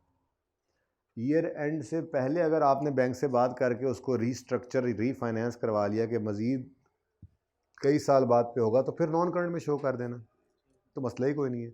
मसला कब आता है, जब यहाँ खड़े होकर ये करंट लायबिलिटी बनता था, आप ईयर एंड के बाद बैंक के पास गए और आपने बैंक को कहा कि जी आप हमें टाइम दे दें, हमारे पास पैसे नहीं है, यहाँ की बजाय यहाँ पे ले लें, तो फिर ये इस साल में तो पे नहीं हो रहा। लेकिन हमने इसको कहा था कि इसको आपने एडजस्टिंग इवेंट नहीं कहना, क्योंकि ये जो बैंक के पास जाके मिन्नत करना है, ये मिन्नत करना जो है ये ईयर एंड के बाद हुआ है, इसलिए ये नॉन एडजस्टिंग इवेंट है। ठीक है, ऐसे ही इतना टाइम ले लिया आप लोगों ने। As of 30 June 2023 JCL is in breach of one of loan covenants related to revenue target, which would have lead to entire long-term loan becoming payable immediately. However, JCL contacted the bank and obtained a waiver from them for compliance with the given covenant on 26 July, non-adjusting। क्यों? 30 जून के बाद जाके bank से उन्होंने इजाज़त ली है, तो इसको करंट में ही शो करना पड़ेगा इनको, इमीडिएटली ऑन डिमांड पे होने वाला हो गया ये। ठीक है, ओके, डन। नेक्स्ट पढ़ें जी अगला 11 का 3, उसमें क्या है? 11 के 3 में क्या है? उसमें भी ऐसे ही बस एक लाइन की बात आपको बतानी है। 11 का 3, on 5 January 13 owing to liquidity constraints and poor recovery position, हमारे पास पैसे कम हो गए थे, मुश्किलात आए 380 से रुपये, हमारे पास पैसों की कमी है, लिक्विडिटी कंस्ट्रेंट है और रिकवरी नहीं हो पा रही, तो 5 जनवरी को डायरेक्टर्स ने ये पॉलिसी इंट्रोड्यूस की है कि जितने भी कस्टमर्स जो हैं वो अगर जो 12 महीने से पुराने हो गए हैं, अगर वो अभी आ जाएं तो हम उनको 20% डिस्काउंट देंगे, मेहरबानी करके आ जाओ। This policy resulted in recovery of 40 million. Adjusting या नॉन एडजस्टिंग? अच्छा, अब आपके दिल में ये आ रहा है कि 5 जनवरी को उन्होंने डिसीजन लिया है। असल में मामला ये है कि मसला क्या था, लिक्विडिटी कंस्ट्रेंट आ रहे थे और पुअर रिकवरी चल रही थी, तो अगर आप 30 जून पे भी जाते तो हालात ऐसे ही होने थे। ये एक अजीब सा सवाल था, ठीक है ना। बहरहाल जैसे हमने डेटर के और इन्वेंट्री केस में कहा था, ईयर एंड के बाद बैड होना, ईयर एंड के बाद NRV लॉस आ जाना, ऐसे ईयर एंड के बाद ये पॉलिसी तो उन्होंने सिर्फ इसलिए की है कि ईयर एंड के बाद इनको पैसे वो नहीं, ईयर एंड पे भी जाते तो इनको ये पैसे इतने ही नहीं मिलने थे। ये हालात तो कोई रातों रात है, इनकी रिकवरी पोजीशन कोई इनकी ख़राब तो नहीं हो जानी थी, ठीक है ना, रिकवरी पुअर तो नहीं हो जानी थी। तो ये एक एडजस्टिंग इवेंट है। कितने गया? अच्छा जी, बस ये रह गया। हाँ है, बस मुक गया। ऑफसेटिंग क्या होती है? पेज 560 पे आके देखें, ऑफसेटिंग क्या होती है। नहीं, ऑफसेटिंग कौन सी करनी है कौन सी नहीं करनी है, पेज 560, बहुत आसान। सर एक बार आपको बताना है कि यहाँ पे लिखा हुआ है, इसको पढ़ लेना, क्लासेस में नहीं पढ़ा हुआ। मैंने कहा था कि पहले 2 अगर जिन निकल गए तो आगे सिर्फ आपको ये बताना है, इस लाइन का मतलब ये लिखा हो मैंने, ये चीज़ इधर पढ़ी है, ये सफ़ा देख लो, ये चीज़ देख लो, वो चीज़ कर लो, छोटी छोटी एडजस्टमेंट्स हैं जी। इधर देखें, हाँ एक ये भी देखना है ना, 580 वाला, 60 वाला भी। चलो 579 पे आ जाओ पहले।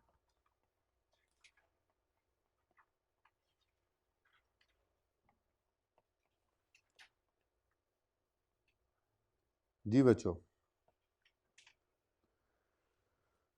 ऑफसेटिंग, इधर देखो, ऑफसेटिंग जो कि रिक्वायर्ड है यानी ज़रूरी है, ऑफसेटिंग जो कि अलाउड है, ज़रूरी नहीं है, इजाज़त है, ऑफसेटिंग जो कि अलाउड नहीं है, ऑफसेटिंग जो कि अलाउड है, ऑफसेटिंग जो कि अलाउड नहीं है। कुछ एग्जांपल्स हैं।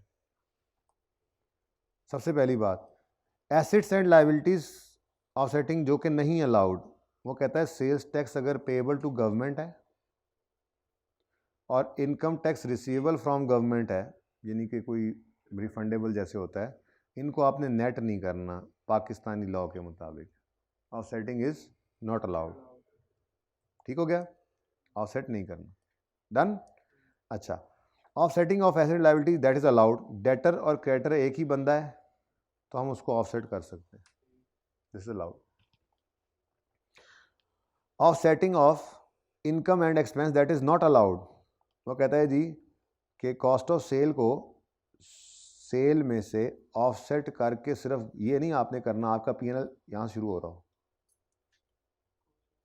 ग्रॉस प्रॉफिट 500, आपको यार सेल कितनी है, कॉस्ट ऑफ सेल, बस ये ठीक है जी, नेट कर दिया, ऑफ सेटिंग कर दिया हमने सेल और कॉस्ट ऑफ सेल, इसकी इजाज़त नहीं है, ठीक है।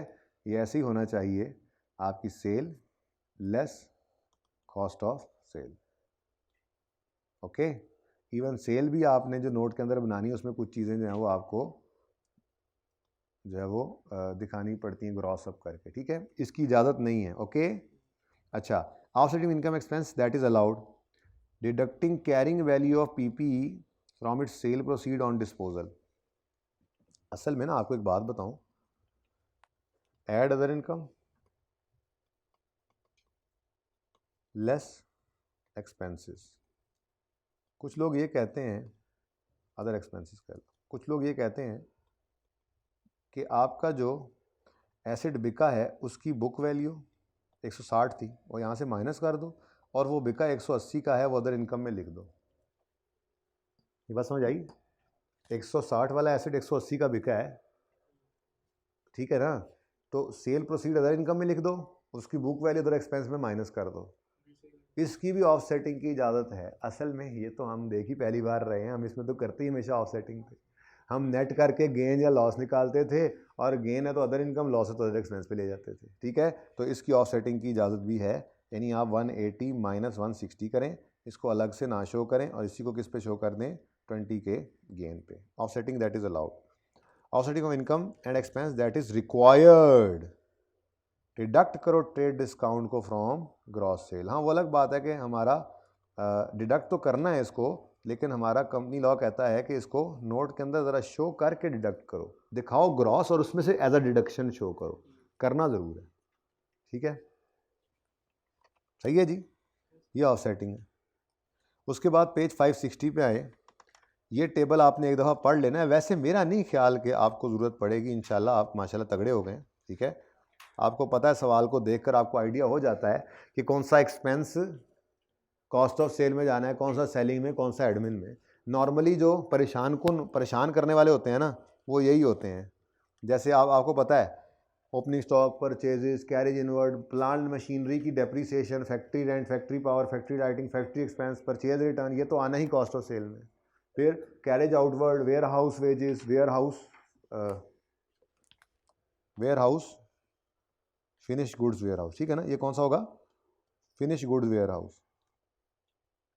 अगर रॉ मटेरियल का हो तो उसका अगर कुछ आ जाए खर्चा, तो वो इधर आ जाएगा, ठीक है ना। अच्छा खैर, warehouse sale represent salary, delivery vehicle hire, distribution expense, selling expense, general expense, wages, warehouse staff, sale expense, commission on sale, bad debt expense, पहले ज़माने में लोग एडमिन में डालते थे, सेलिंग एक्सपेंस है, रेंट ऑन ऑनी display वगैरह कोई लगवाया है, प्रोविजन फॉर डाउटफुल डेट है, वारंटी एक्सपेंस है, ये सारे डिस्ट्रीब्यूशन है।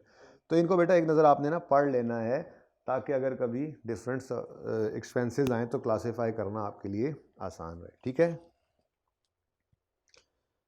फोर्थ और फिफ्थ स्केजुअल को भाई ये कहीं से जाके देखना नहीं है, सिर्फ मैंने लिखा है कि आपने कैसे करना है। सवाल पर्चे में आए तो आपने नॉर्मली पहली लाइन से नॉर्मली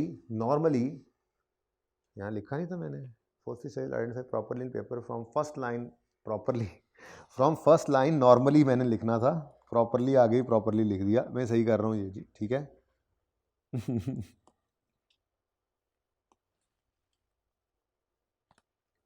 इसको सही कर लें जी, नॉर्मली लिखना था मैंने, बस पता ही आप रात का टाइम हो गया था, फिर इन्ना की फिर जी।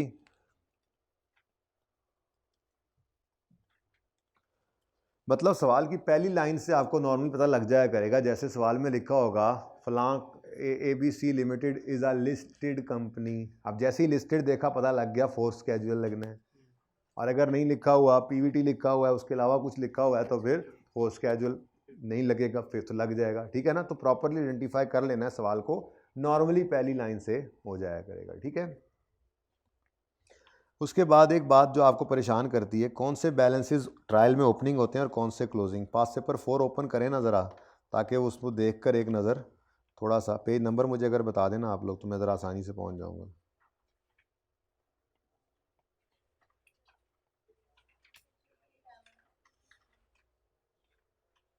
Page number 657। जी, इस ट्रायल के अंदर काफ़ी सारी चीज़ें थी, शाहीन वाला सवाल था, ठीक है। अब अगर ट्रायल के साथ क्लोजिंग डेट लिखी हुई है तो ज़्यादातर अकाउंट्स बैलेंस इसमें क्लोजिंग ही होंगे, कुछ एक ओपनिंग भी हो सकते हैं, ज़्यादातर क्लोजिंग होंगे, कुछ एक ओपनिंग भी हो सकते हैं। वो कुछ कौन से ओपनिंग होंगे जिनमें सारा साल एंट्रीज नहीं पड़ती हैं, जैसे प्रोविजन फॉर डाउटफुल डेट है, सारा साल पड़ा रहता है, ईयर एंड के ऊपर एक बार प्रोविजन कैलकुलेट करके उसमें डालते हैं। जैसे एक्यूमुलेटेड डेप्रिसिएशन है, सारा साल पड़ा रहता है, ईयर एंड पे डेप्रिसिएशन कैलकुलेट करके उसमें डालते हैं। जैसे डेफर्ड टैक्स है, सारा साल पड़ा रहता है, ईयर एंड के ऊपर डेफर्ड टैक्स कैलकुलेट करके एक बार डालते हैं। लेकिन कैश का अकाउंट, डेटर का अकाउंट, ये नॉर्मली आपको क्लोजिंग नहीं मिल सकते, सारा साल इसमें सैकड़ों हज़ारों लाखों की तादाद में एंट्रीज होती हैं, तो ये कभी ओपनिंग नहीं मिलेंगे, ठीक है। तो नॉर्मली वो अकाउंट्स आपको, बैलेंसेज आपको, which balance are opening normally accumulated depreciation and deferred tax liability, जो आपके लेवल पे हैं, ठीक है, ये नॉर्मली आपको ओपनिंग मिलेंगे, ठीक है। अब इस सवाल के अंदर उसने लिखा नहीं हुआ था ओपनिंग या क्लोजिंग, लेकिन इसकी निशानी बचपन में आपको सिखाई गई थी कि अगर सवाल के अंदर डेप्रीसिएशन एक्सपेंस निकालने के रेट्स वगैरह गिवन हैं तो फिर सवाल ट्रायल वाला ओपनिंग है, क्लोजिंग आपने निकालना है ये एक्सपेंस निकाल के ऐड करके। ऐसे ही अगर टैक्स रेट्स वगैरह गिवन है सवाल के अंदर, अगर टैक्स रेट्स वगैरह गिवन है सवाल के अंदर, तो डेफर टैक्स ट्रायल वाला ओपनिंग है, ये निशानी है बस आपके लिए, इतना ही काफ़ी है, ठीक है, कि डेफर टैक्स अगर ट्रायल में ओपनिंग क्लोजिंग नहीं लिखा हो उसने तो ओपनिंग कह देना, क्योंकि रेट्स वगैरह कैलकुलेशन का डाटा नीचे दिया हुआ डेफर टैक्स की क्लोजिंग का, वो आप निकाल के इसको क्लोजिंग बनाएंगे, ठीक है, सही है। अच्छा, उसके बाद पेज नंबर 605 पे क्या था, देखो ज़रा क्या देखा था मैंने। हाँ, इससे 2 MCQs भी होने हैं आपके। 605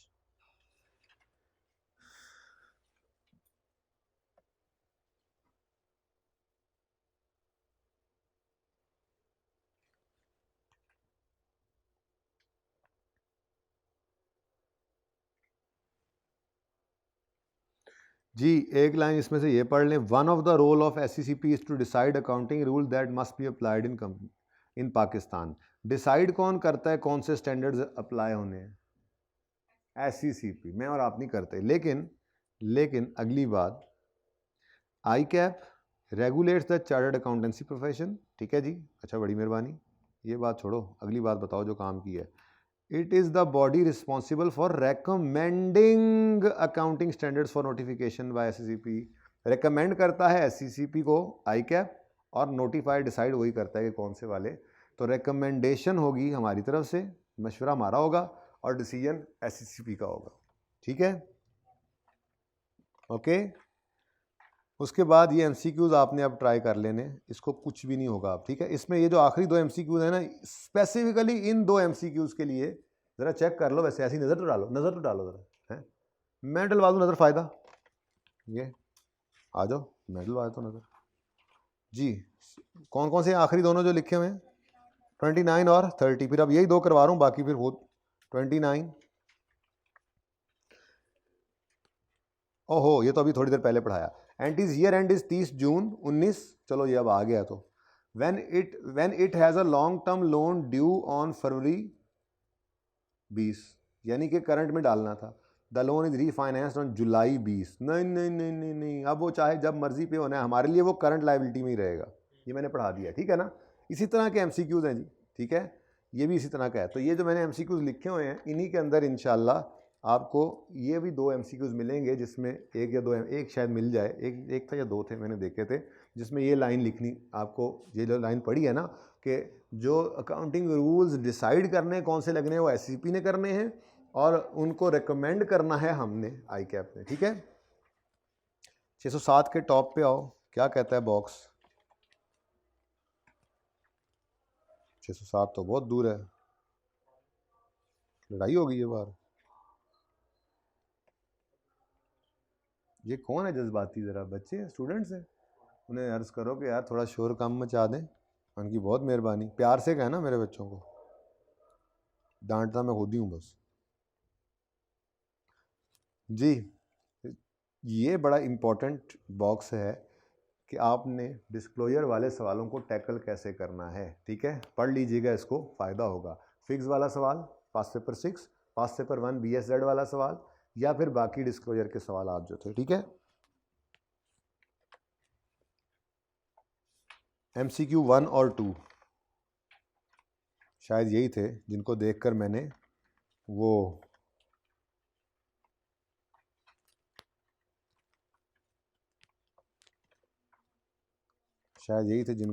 मैंने SCCP वाला पॉइंट करवाया था। मिल गए?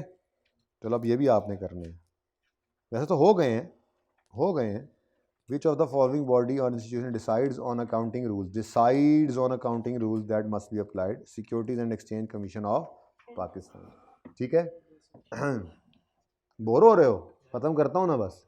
Which of the body is responsible for recommending Institute of Chart? तो ये इस तरह से MCQ हैं छोटे छोटे। ठीक है, हो जाएंगे इंशाल्लाह जो भी लिखे हुए थे। मैं भी कहूँ वो असल में बाद में सामने आया तो बस बाद में लिखा। ये मैंने टिक नहीं किया, ये मैंने होमवर्क दिया है। Homework, okay, homework green colour किया था ना, होमवर्क को पहले भी ग्रीन किया था। एक ये होमवर्क है आपका। इधर IFRS 15 के सवाल लिख के लाया था मैं होमवर्क में। ये होमवर्क है, और भी कोई होमवर्क था ग्रीन किया था मैंने। वो ग्रीन कहाँ गया? अरे अच्छा वो ये सुभान अल्लाह, सबसे अहम होमवर्क तो ये था, सबसे ज़्यादा टाइम जिसने ले लिया था हमारा। ठीक है, ओके, यानी इजी चीज़ें हैं, तभी तो आपको मैं कह रहा हूँ कि कर लें।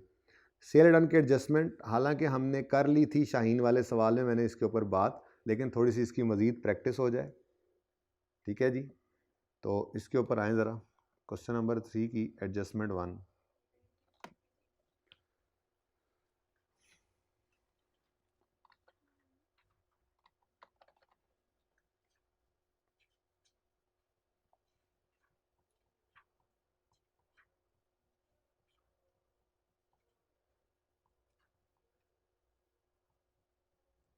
$656 जी, ये रहा जी सवाल। इससे पहले ज़रा थोड़ी सी बात जो मैंने की थी, जैसे मिसाल के तौर पे हमने गुड्स बेची on 28 December with right to return till 28 January. बीच में ईयर एंड आ गया, ईयर एंड 31 दिसंबर। अब मेरा सवाल, अच्छा पहली बात उसूल, सेल प्राइस इन गुड्स की जो हमने भेजी हैं, बेची नहीं है, भेजी हैं 500 है, और कॉस्ट जो है वो इनकी 350 कर लें। उसूल क्या है? ये क्वेश्चन हो गया। सॉल्यूशन, उसूल क्या है? No journal entry will be passed, क्योंकि हमें श्योर ही नहीं है, सर्टन ही नहीं है हम। लेकिन एक काम तो ये हो गया, दूसरा काम क्या करना है? शो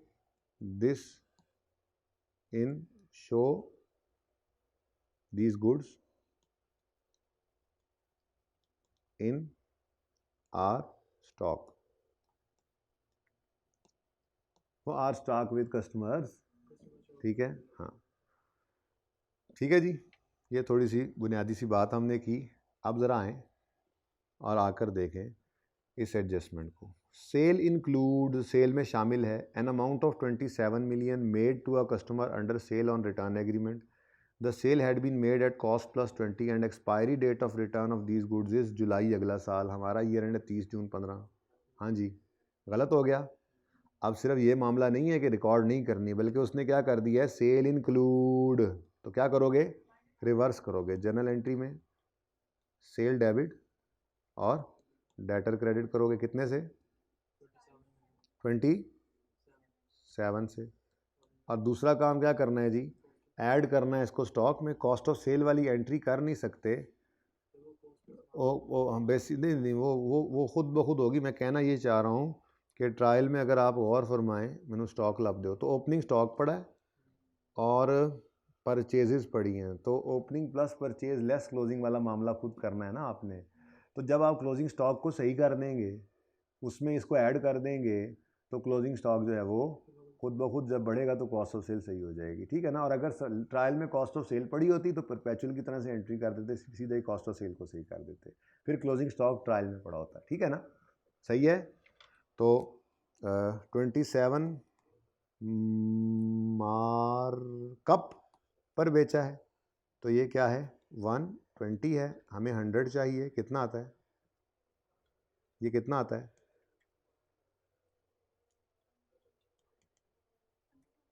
22.5 इन क्लोजिंग स्टॉक। ले जी ये ट्रीटमेंट है इसका। क्लोजिंग स्टॉक कौन से वाले में, ये 22.5 कौन से वाले क्लोजिंग स्टॉक में ऐड कर दो, ये 42 वैल्यू ऑफ इन्वेंट्री। ओके, अब ये जब ऐड हो जाएगा उसमें तो वो 42 बढ़ के कॉस्ट ऑफ सेल को खुद ब खुद कम कर देगा, ठीक है।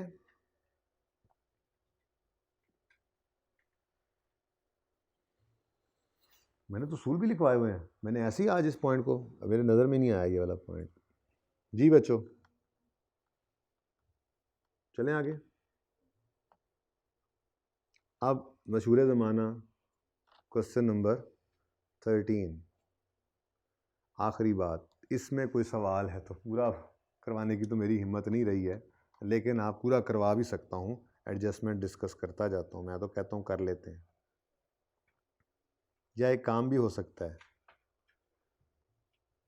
चलो भैया अभी क्या कर ही लें हिम्मत करके, कुछ सवाल अगर इसमें से मसले वाला, मैं तो कहता हूँ इसको क्विकली कर लेना चाहिए, ठीक है। क्विकली करते हैं, बस एडजस्टमेंट्स करता जाऊँगा, कुछ नहीं बचा। बाकी वो जो आखिरी लाइन लिखी हुई है ना इस हैंड आउट की, ये फ़खर लिमिटेड, आपको याद है FAR 1 में एक सवाल होता था, जिन बच्चों ने मुझसे पढ़ा हुआ है, बाकी उन्होंने कहीं और से पढ़ा है, पास्ट पेपर का सवाल है IS 8 का। उसके अंदर इन्वेस्टमेंट प्रॉपर्टी की एडजस्टमेंट होती थी, उसके अंदर असल में जो असल सवाल था वो इधर था, उसके अंदर लीज की एडजस्टमेंट भी थी, तो सिर्फ वो एडजस्टमेंट ऐड हुई है। वो सवाल आपने IS 8 का FAR 1 के रिवीजन के लिए करना है, तो पता ही ये छेड़खानी कर रहा है आजकल, जैसे करेक्शन ऑफ एरर नोट बनवा लिया था, तो सिर्फ वो लिखा हुआ है, इसलिए वो करना कुछ नहीं है, उसका सिर्फ आपको बताना है कि वो सवाल आपने करना है, वो बाद में देखें, पहले इस सवाल को कर लें। मैं तो कहता हूँ हिम्मत करके टोटल 10 मिनट दे दें, 10 से 15 मिनट, ठीक है। मसला तो मेरा ही वैसे हो है, बच्चे लेट हो ही जा रहे हैं FAR 1 वाले, लेकिन कोई नहीं, खैर है। अब मैं क्या कर सकता हूँ, मेरे बस में जो है मैं वो कर रहा हूँ, सुबह 7 बजे से तो पढ़ा रहा हूँ, सोच के आया था कि 3 घंटे में हो जाना है काम। जाएं बेटा, काम ख़त्म हो गया इसलिए रास्ता दें बेटा इनको। अच्छा, अल्लाह के हवाले, ये सिर्फ ये क्वेश्चन रह गया, और जो आखिरी लाइन में सवाल है वो खुद कर लेना है, कर लोगे आप जी। क्वेश्चन नहीं, ये बस हो रहा है, 10 मिनट बाद हम भी फारेंगे, निकलें आप बेशक चले जाए जी। बेटा देखें इधर, सबसे पहले उसने एक गलत सलत बैलेंस शीट बनाकर दी हुई है, ठीक है जी, और कह रहा है prepare statement of financial position in accordance with IFRS and companies act. Share capital है, रिटेन अर्निंग्स हैं, ट्रेड पेबल्स हैं, एक्रूवल्स एंड प्रोविजंस हैं, टैक्सेशन है, PPE है, पेटेंट्स हैं, ट्रेड रिसीवर्स हैं, इन्वेंट्री है, प्री पेमेंट्स और cash and bank. Closing inventory includes damaged goods costing 3 million which can be sold for 2.5 after repacking of 0.4। हाँ जी, कॉस्ट कितनी है 3, और NRV निकाल लें जी, 2.5 की बिक सकती है, लेकिन उसके भी पहले 0.4 का खर्चा भी होना है, तो ये अगर 2.1, अब 3 पर पड़ी हुई चीज़ को 2.1 पे लेकर जाना है, तो कितने से राइट डाउन करें। अब ये 0.9 की एंट्री बता दो। अब देखो ना, प्रॉफिट एंड लॉस अकाउंट सब कुछ हो चुका हुआ है, मेरे पास रिटेन्ड अर्निंग्स ही हैं, इस वजह से बहरहाल एंट्री तो कर दो। लॉस आया है, लॉस, ठीक है, इस लॉस की entry cost of sale debit, inventory credit होती थी, ठीक है ना। अब कॉस्ट ऑफ सेल एक्सपेंस है, वो डेबिट होना देख लेंगे, ठीक है। तो ये 0.9 की एंट्री हमने पास कर ली जी। को मसला समझ में आती है बात, ऐसी आसान आसान एडजस्टमेंट्स हैं, बस टैक्स में जाके मसला आया बच्चों को मेरे ख्याल से, है ना। अच्छा चले, तो ये एडजस्टमेंट्स होंगी तो फिर ही टैक्स पे जाके लड़ाई कर सकेंगे ना, ठीक है। Next, an impairment test was performed on 31 December, बहुत स्ट्रेट फॉरवर्ड सवाल था वैसे। Fair value and value in use at 31 December amounted to 25 and 27 million respectively. Carrying amount कितनी है जी? कैरिंग अमाउंट कितनी है? Impairment test were perform on 31 December. Patents की बात हो रही है ना ये, तो ये बुक वैल्यू ही तो पड़ी है। 28 कैरिंग वैल्यू है, कैरिंग अमाउंट बेटा, carrying value book value. Okay, books में यही पढ़ा है ना। अब मैं निकालता हूँ रिकवरेबल अमाउंट, जो कि होती है recoverable amount is higher of number 1 fair value less cost to sale, direct लिख दो बस, higher of fair value less cost to sale कितनी है जी? फेयर वैल्यू कॉस्ट सेल नहीं दी हुई तो ये 25 ही है, और वैल्यू इन यूज 27, तो 25 और सेकंड है 27। इनमें से जो हायर है वो रिकवरेबल अमाउंट है, लेकिन माजरत के साथ ₹1 का इम्पेयरमेंट लॉस आ गए थे। अभी इस इम्पेयरमेंट लॉस की एंट्री क्या होगी? इसकी एंट्री क्या होगी? इसकी एंट्री तो आपने cost of sale debit inventory credit की, इसकी एंट्री क्या होगी बोलो जी? इम्पेयरमेंट लॉस डेबिट और पेटेंट क्रेडिट, दो एंट्रीज हो गई, बल्कि यूं कर लें जी बच्चों। एडजस्टमेंट नंबर कौन सी थी? ये पहली वाली 1 1 2 है ना, ए और बी है। चलो माफ़ी दे देनी सी, ए और बी है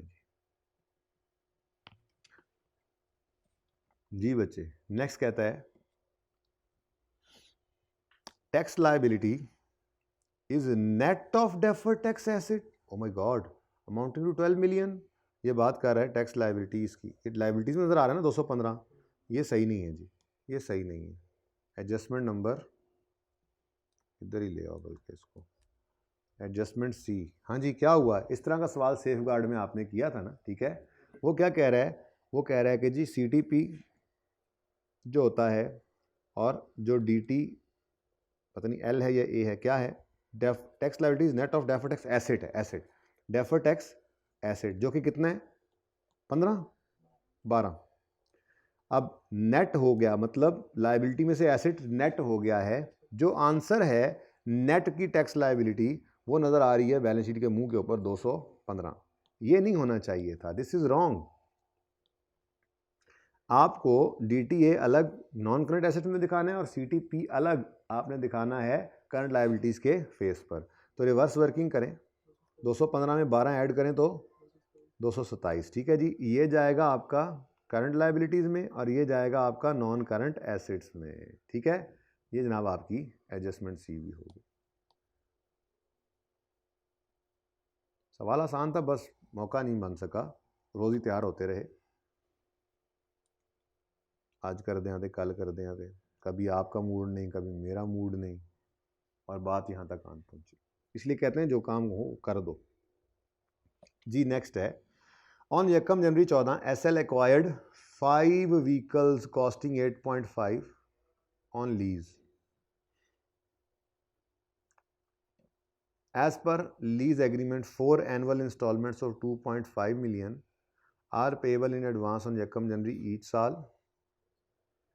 Market rate of interest is 14%. While preparing draft, the installment paid was charged to, ये अजीब बात कर दी इसने, इसकी तो लंबी चौड़ी वर्किंग करनी पड़ेगी उस्ताद जी। एडजस्टमेंट नंबर कौन सी है देख के बता दें, मेहरबानी आपकी। डी। हाँ जी, अब ज़रा बताएं मुझे किराया, जल्दी से करें जल्दी से। वर्किंग 1 में लीज पेमेंट लेते थे, याद है? लीज पेमेंट जी, किराया कितना है? इंस्टॉलमेंट कितनी है? एडवांस में एरियर में? ध्यान से देख लो एक बार तसल्ली से, सवाल बहुत आसान है। एनुअल इंस्टॉलमेंट 4 हैं, 2 से 5 की, लेकिन 2.5 की, लेकिन पेबल इन एडवांस।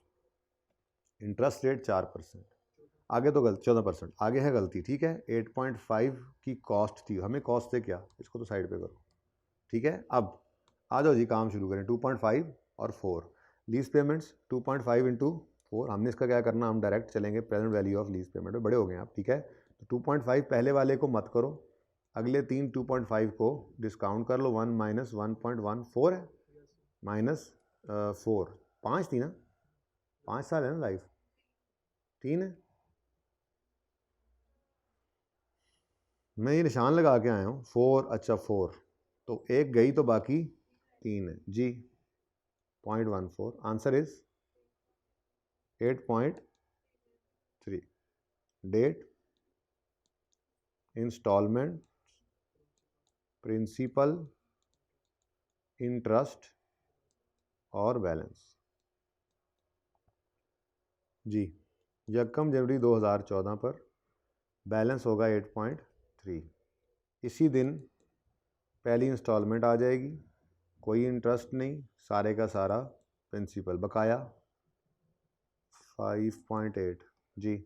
उसके बाद यकम जनवरी 2015 पर, हाँ जी इंटरेस्ट बताओ, 5.8 का 14%, हाँ 0.8, 1 तो आप रख लो, चलो दे दो जी। 1.69, बैलेंस की कोई ज़रूरत नहीं है मुझे। एक तो हमने ये निकाल लिया इंटरेस्ट, जिसमें हमें इंटरेस्ट है इस वक्त। दूसरा हमें चाहिए होगी डेप्रीसिएशन, डेप्रीसिएशन एक्सपेंस, ठीक है जी। तो 8.3 डिवाइडेड बाय 4, मंथ चंद तो नहीं करने, कितना आता है जी? 2.08।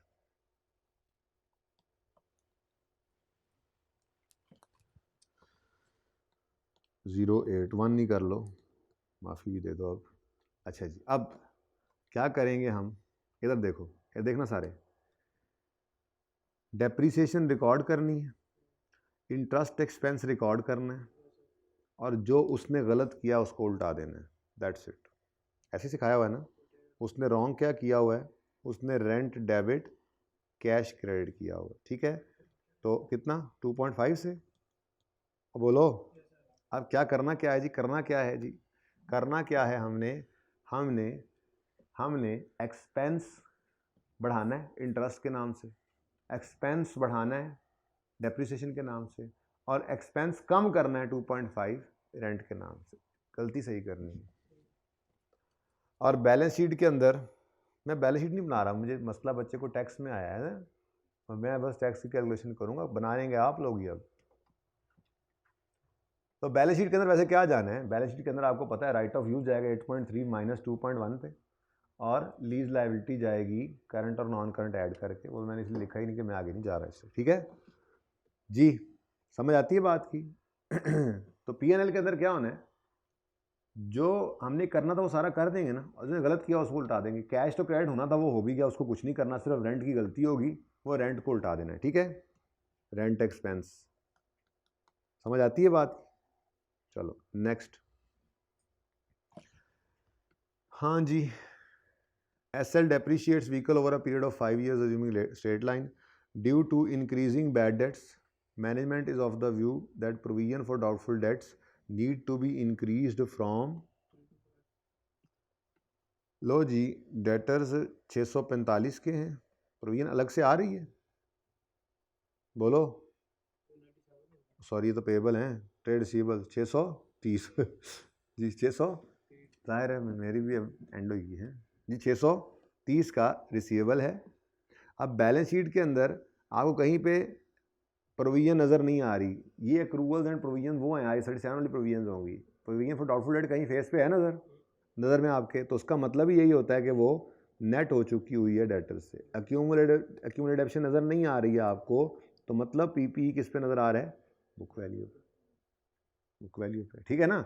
अच्छा, अब इसका मतलब ये हुआ कि ये 630 जो है ये 97 है, 97% है, ठीक है। वो कह रहा है कि इंक्रीज़ कर दो 3 से 5 पे, तो इसका मतलब ये 95 बन जाएगा, यानी कि प्रोविजन कितनी बन जाएगी, बोलें जी, डेटर कितना बन जाएगा, डेटर कितना बन जाएगा 617। ये क्या बात हुई, डेटर कम क्यों हो रहा है बच्चों, प्रोविजन बढ़ी है तो डेटर ने कम ही होना है जी, 617। अब मुझे बताओ डेटर कितना कम हुआ, मैं शॉर्ट चल रहा हूँ, 630 वर्सेस 617, डेटर कितना कम हुआ है, 13 रुपये के डेटर की कमी का मतलब है एक्सपेंस का बढ़ना। उस एक्सपेंस का नाम सेलिंग एक्सपेंस है, मैं डायरेक्ट कर रहा हूँ, पता है मुझे, आप एडेड एक्सपेंस बनता तो सेलिंग एक्सपेंस ही है ना, तो सेलिंग एक्सपेंस डेबिट करके और डेटर को ही क्रेडिट कर दिया। प्रोविजन क्रेडिट होने का मतलब प्रोविजन नज़र नहीं आ रही थी ना, बस मैंने डेटर को ही हिट कर दिया, कोई तकलीफ, क्योंकि मैं बैलेंस शीट तो बना नहीं रहा। ठीक है जी, कितना 13 और 13। ये कौन सी एडजस्टमेंट हो गई, इसको भी उधर ही ले आओ, इसकी तो जगह भी पड़ी हुई थी वहाँ थोड़ी सी, है कि नहीं। ये देखो, इसको इधर फिट करते हैं। हाँ भाई चलो, सही है जी, बेहतरीन फिटिंग हुई है इसकी। ये कौन सी एडजस्टमेंट थी जी, ई उ आ, टैक्स रेट आ गया। डेप्रीशिएट्स इट्स व्हीकल्स, डेप्रीशिएट करती है तो डेप्रीशिएट हो चुका होगा ना, बैलेंस शीट ऐसे ही बन गई है। अब बोलो, डेप्रीशिएट हो चुका होगा, ये एसिड उसने बनाया ही नहीं था इसलिए इसको हम डेप्रीशिएट कर देंगे। बाकी कोई एसिड की गलती ऐसा कोई नहीं नज़र आ रही। ठीक है, और सही है।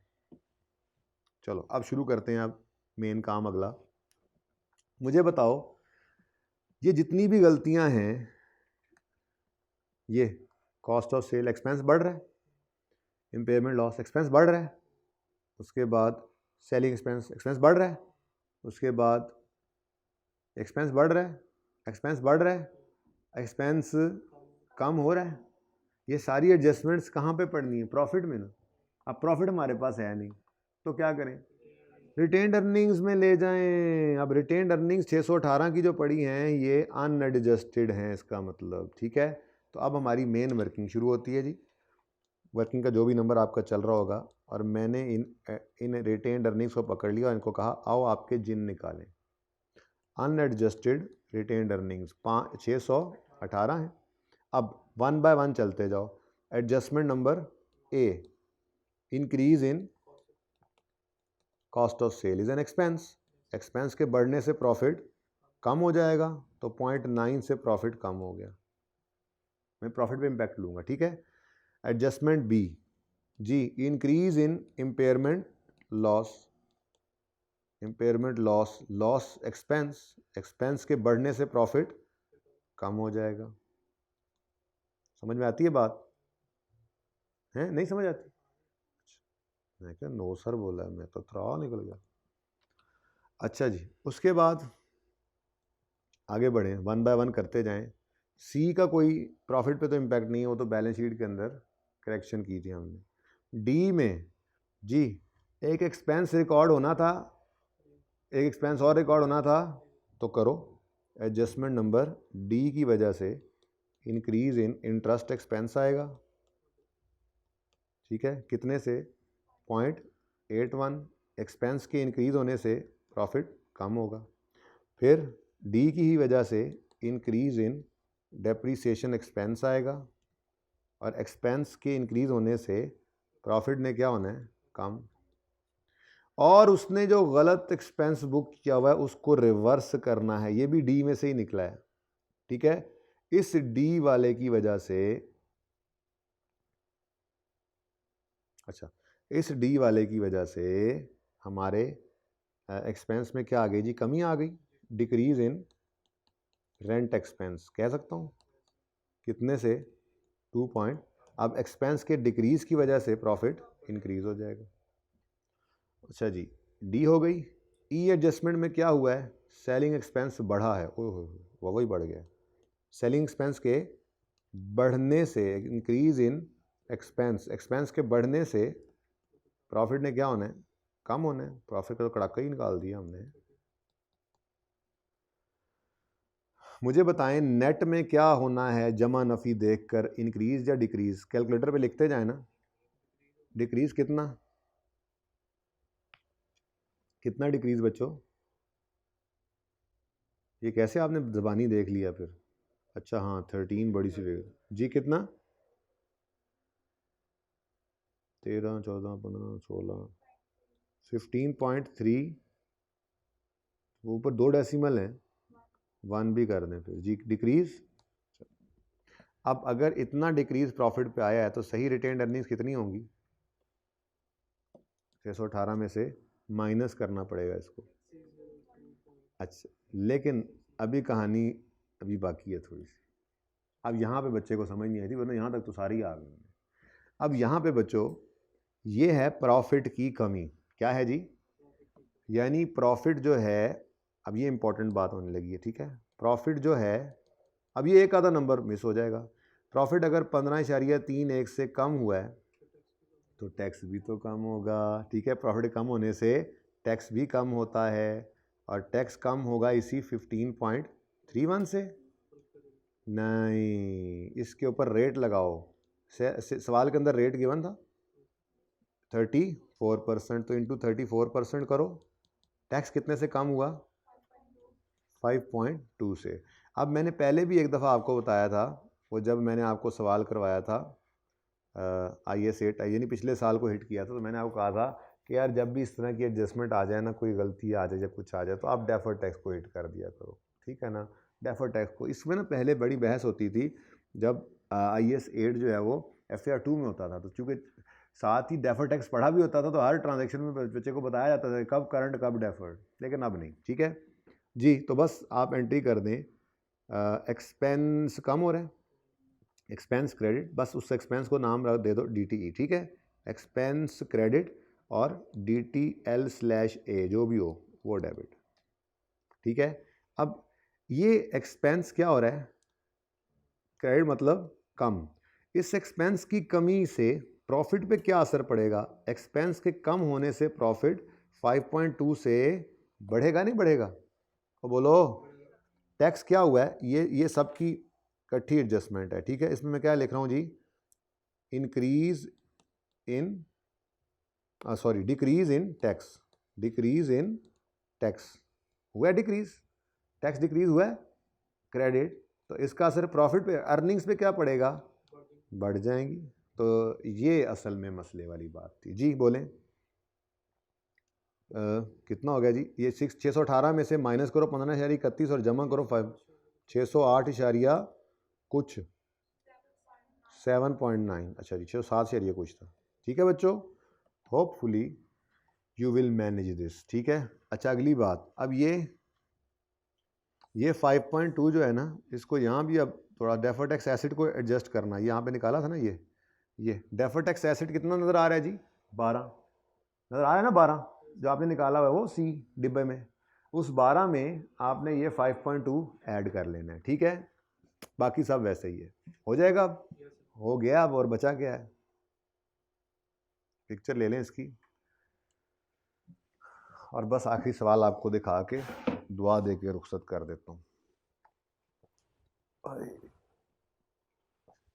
आज तसल्ली है, हम जाओ जी। तस्वीर होगी बच्चों?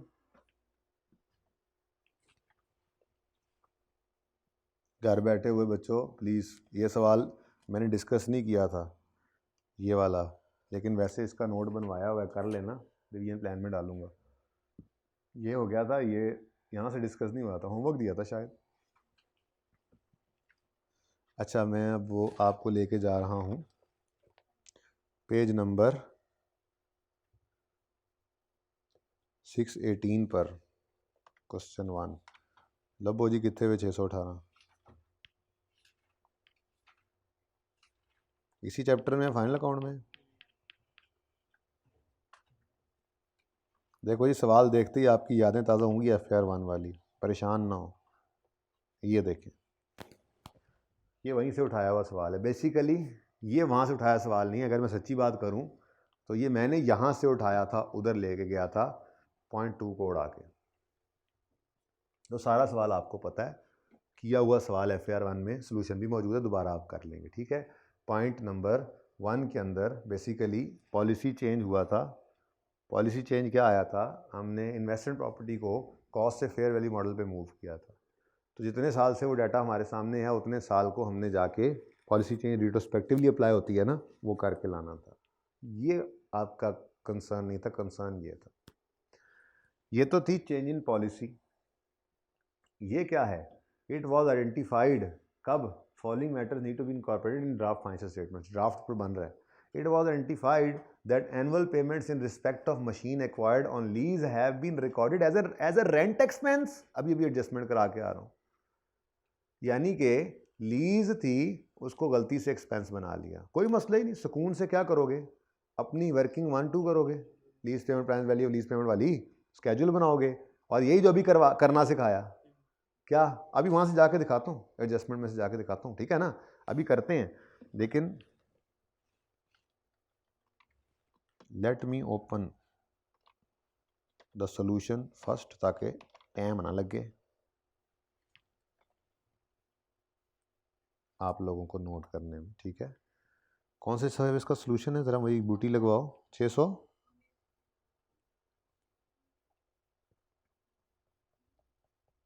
आप सॉल्यूशन में ना आ जाए, मैं साथ साथ पढ़ाऊंगा फिर दिखाता जाऊंगा, ओके जी। वापस आए, सवाल की एडजस्टमेंट पढ़ें आप लोग मेरे पहुंचते तक। जी पढ़ लिए, एडजस्टमेंट पढ़ लिए।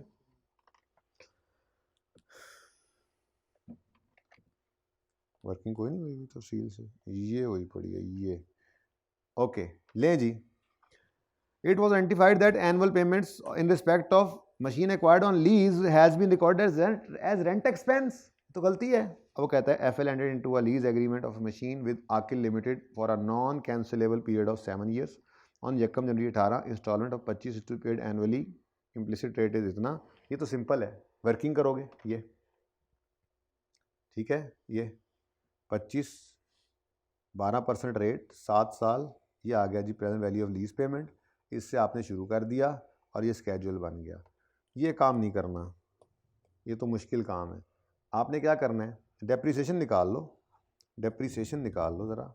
Right of use debit lease liability 114 से ही हुआ है ना बोलो, तो यहाँ पे डेप्रीसिएशन एक्सपेंस भी निकालो जी। 114.10 डिवाइडेड बाय कितनी लाइफ है जी, 7 ही लेंगे फिर, बोलो क्या आंसर आता है। 114.16.30। अब इधर देखो, जो सिखाया आपको क्या करना है, आपने 18 के साल, अब चेंज इक्विटी भी 2 साल की बननी है, हाईएस्ट रेट। 18 की गलती 18 में सही करोगे, 19 की 19 में, और अगर 18 से पहले कोई है तो ओपनिंग में, ठीक है। अब ये 18 के साल की इंटरेस्ट इनकम, 19 के साल की सॉरी इंटरेस्ट एक्सपेंस है, ये एक्सपेंस रिकॉर्ड होगा, ये डेप्रिसिएशन एक्सपेंस रिकॉर्ड होगा, और जो उसने चवल मारी है 25 को रेंट एक्सपेंस कहने की, इसको रिवर्स कर देंगे, सिंपल, ठीक है। अब 18 के साल में 13 समथिंग प्रॉफिट में से लेस होगा और 25 ऐड होगा, ये 16 भी लेस होगा, ऐसे ही है। ये दो चीज़ें क्या होंगी, लेस लेस, क्योंकि ये एक्सपेंस है जिसने रिकॉर्ड होना है। तो प्रॉफिट के अंदर जब एक्सपेंस को रिकॉर्ड करते हैं, पिछला सवाल इसीलिए मैंने पहले करवाया है इसे, ठीक है ना, तो एक्सपेंस प्रॉफिट को कम करता है, ठीक है। अब ये आपने ढूंढना है 18 के साल के अंदर, ये ढूंढना है। वैसे चेन इक्विटी किस साल की बनानी है हमने, 19 की, तो 18 के साल के अंदर ये 3 चीज़ें ढूंढनी है। 16.3 प्रॉफिट 18 के प्रॉफिट माइनस होगा, और 13.69 भी माइनस होगा, और 25 प्लस हो रहा होगा, क्योंकि ये हमने एक्सपेंस को रिवर्स किया है। इधर देखो 18 का साल है, ये 13.69 माइनस हो रहा है, 16.3 माइनस हो रहा है, 25 ऐड हो रहा है, ये चल रहा है ऊपर वाला, वो आपका FAR 1 वाला सवाल जो आपने कॉस्ट मॉडल से फेयर वैल्यू मॉडल पे किया, वो आपने खुद कर लेना है, ठीक है ना। मैंने आपको ये दिखाना था, ये एक्सपेंस रिकॉर्ड गलत रिकॉर्डिंग रिवर्स प्रॉफिट इम्पैक्ट, ठीक है। अगले साल भी यही होगा, अगले साल भी, ये सिर्फ 3 फिगर्स दिखानी थी सवाल, लेकिन आपने बहुत इंपॉर्टेंट है करना है, क्योंकि देखा ना पिछली बार शरारत होगी, उसने एरर करेक्शन नोट मांग लिया, ठीक है जी। अगले साल भी ऐसे ही 12 और 16 ये रिकॉर्ड होगा, एक्सपेंस के रिकॉर्ड होने से प्रॉफिट कम होता है, ठीक है, और 25 रिवर्स हो रहा होगा, जाके देख लो, ये 16 और 12.33 रिकॉर्ड हो रहा है, प्रॉफिट उससे कम हो रहा है, और ये रिवर्स हो रहा है, प्रॉफिट इससे बढ़ रहा है। ये सिर्फ इन 2 साल की गलती थी, क्योंकि 18 में ही ये लीज वाला मामला हुआ था, ठीक है। रीस्टेटेड लिखेंगे 18 के साथ, 19 के साथ नहीं लिखना, क्योंकि 18 हमारे हाथों से निकल चुका था, 19 अभी हमारे हाथ में, ठीक है।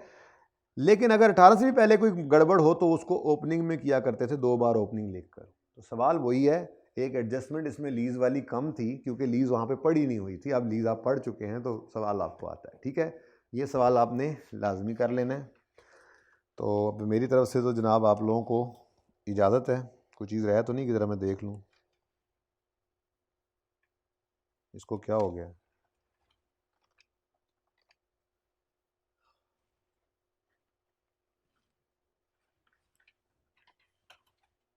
एक नज़र डाल लें जी। ये देखो कुछ रह गया हो, यहाँ पे लिखा हुआ हो और रह भी गया हो फिर भी है। ये टिक किस तरफ आ गया, मुझे लगा ये रह गया।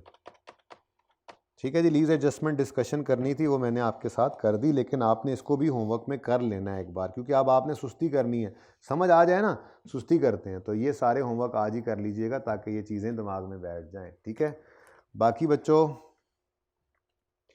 आखिरी महीने में बड़े बड़े टार्जन फेल हो जाते हैं मेहनत ना करके, और बड़े बड़े एवरेज स्टूडेंट्स बस क्लासें पढ़ी पूरी से पूरी, टेस्ट देते रहे थे, आ जाते थे क्लास में, आखिरी महीने में मेहनत करके पास हो जाते हैं। तो ये आपके लिए महीना क्रिटिकल है। मोबाइल लेस होकर ज़रा रहो एक महीना, मोबाइल को पढ़ते हुए दूर कहीं ऑफ करके रखा करो। उठना पड़ेगा ना आपको, तो इंशाल्लाह नहीं उठोगे, मुझे पता है, आप लोगों से पूरी उम्मीद है, सुस्त लोग हो आप लोग। ठीक है, प्लानर बनाओ, और प्लानर 2 दिन बाद का बनाकर आज ही बैठ जाओ, थोड़ा स्टार्ट में टाइम लगता है। रीसेंट टॉपिक्स को पहले करना, रिवर्स ऑर्डर में चलना, रिवीजन प्लान को फॉलो करना। सारे पेपर्स पास करने हैं, अल्लाह खैर करे, तो 14 से 15 घंटे आपने पढ़ना है इंशाल्लाह इफ़ेक्टिवली। ये एक महीना है बस, देख लो, उसके बाद फिर आप रिलैक्स, फिर अगले पेपर में जाओगे। ठीक है, लेकिन इनसे तो ये रिलैक्सेशन है। हमारी फील्ड के अंदर सबसे बड़ी मोटिवेशन पासिंग है। ठीक है, पेपर नाइट में नींद ज़रूर लेके जाना। अकाउंटिंग के पर्चे में हर चीज़ से ज़्यादा अहम आपकी नींद है, आपके लिए ज़रूरी है। नाश्ता करके जाना, नफल पढ़ के जाना। ठीक है, बाकी बस अपनी सेहत का ख्याल रखना। अल्लाह आप लोगों को जो है वो कामयाब करे और पास करे। तो ज़िंदगी रही तो अगले हफ्ते में कोई ज़रूरत पड़ी तो किसी छोटी मोटी क्लास में मुलाकात हो जाएगी, कुछ रह गया हुआ तो, वरना फिर इंशाल्लाह आप लोग पास होने के बाद ही शक्ल दिखाइएगा। अल्लाह हाफिज़, अस्सलाम वालेकुम।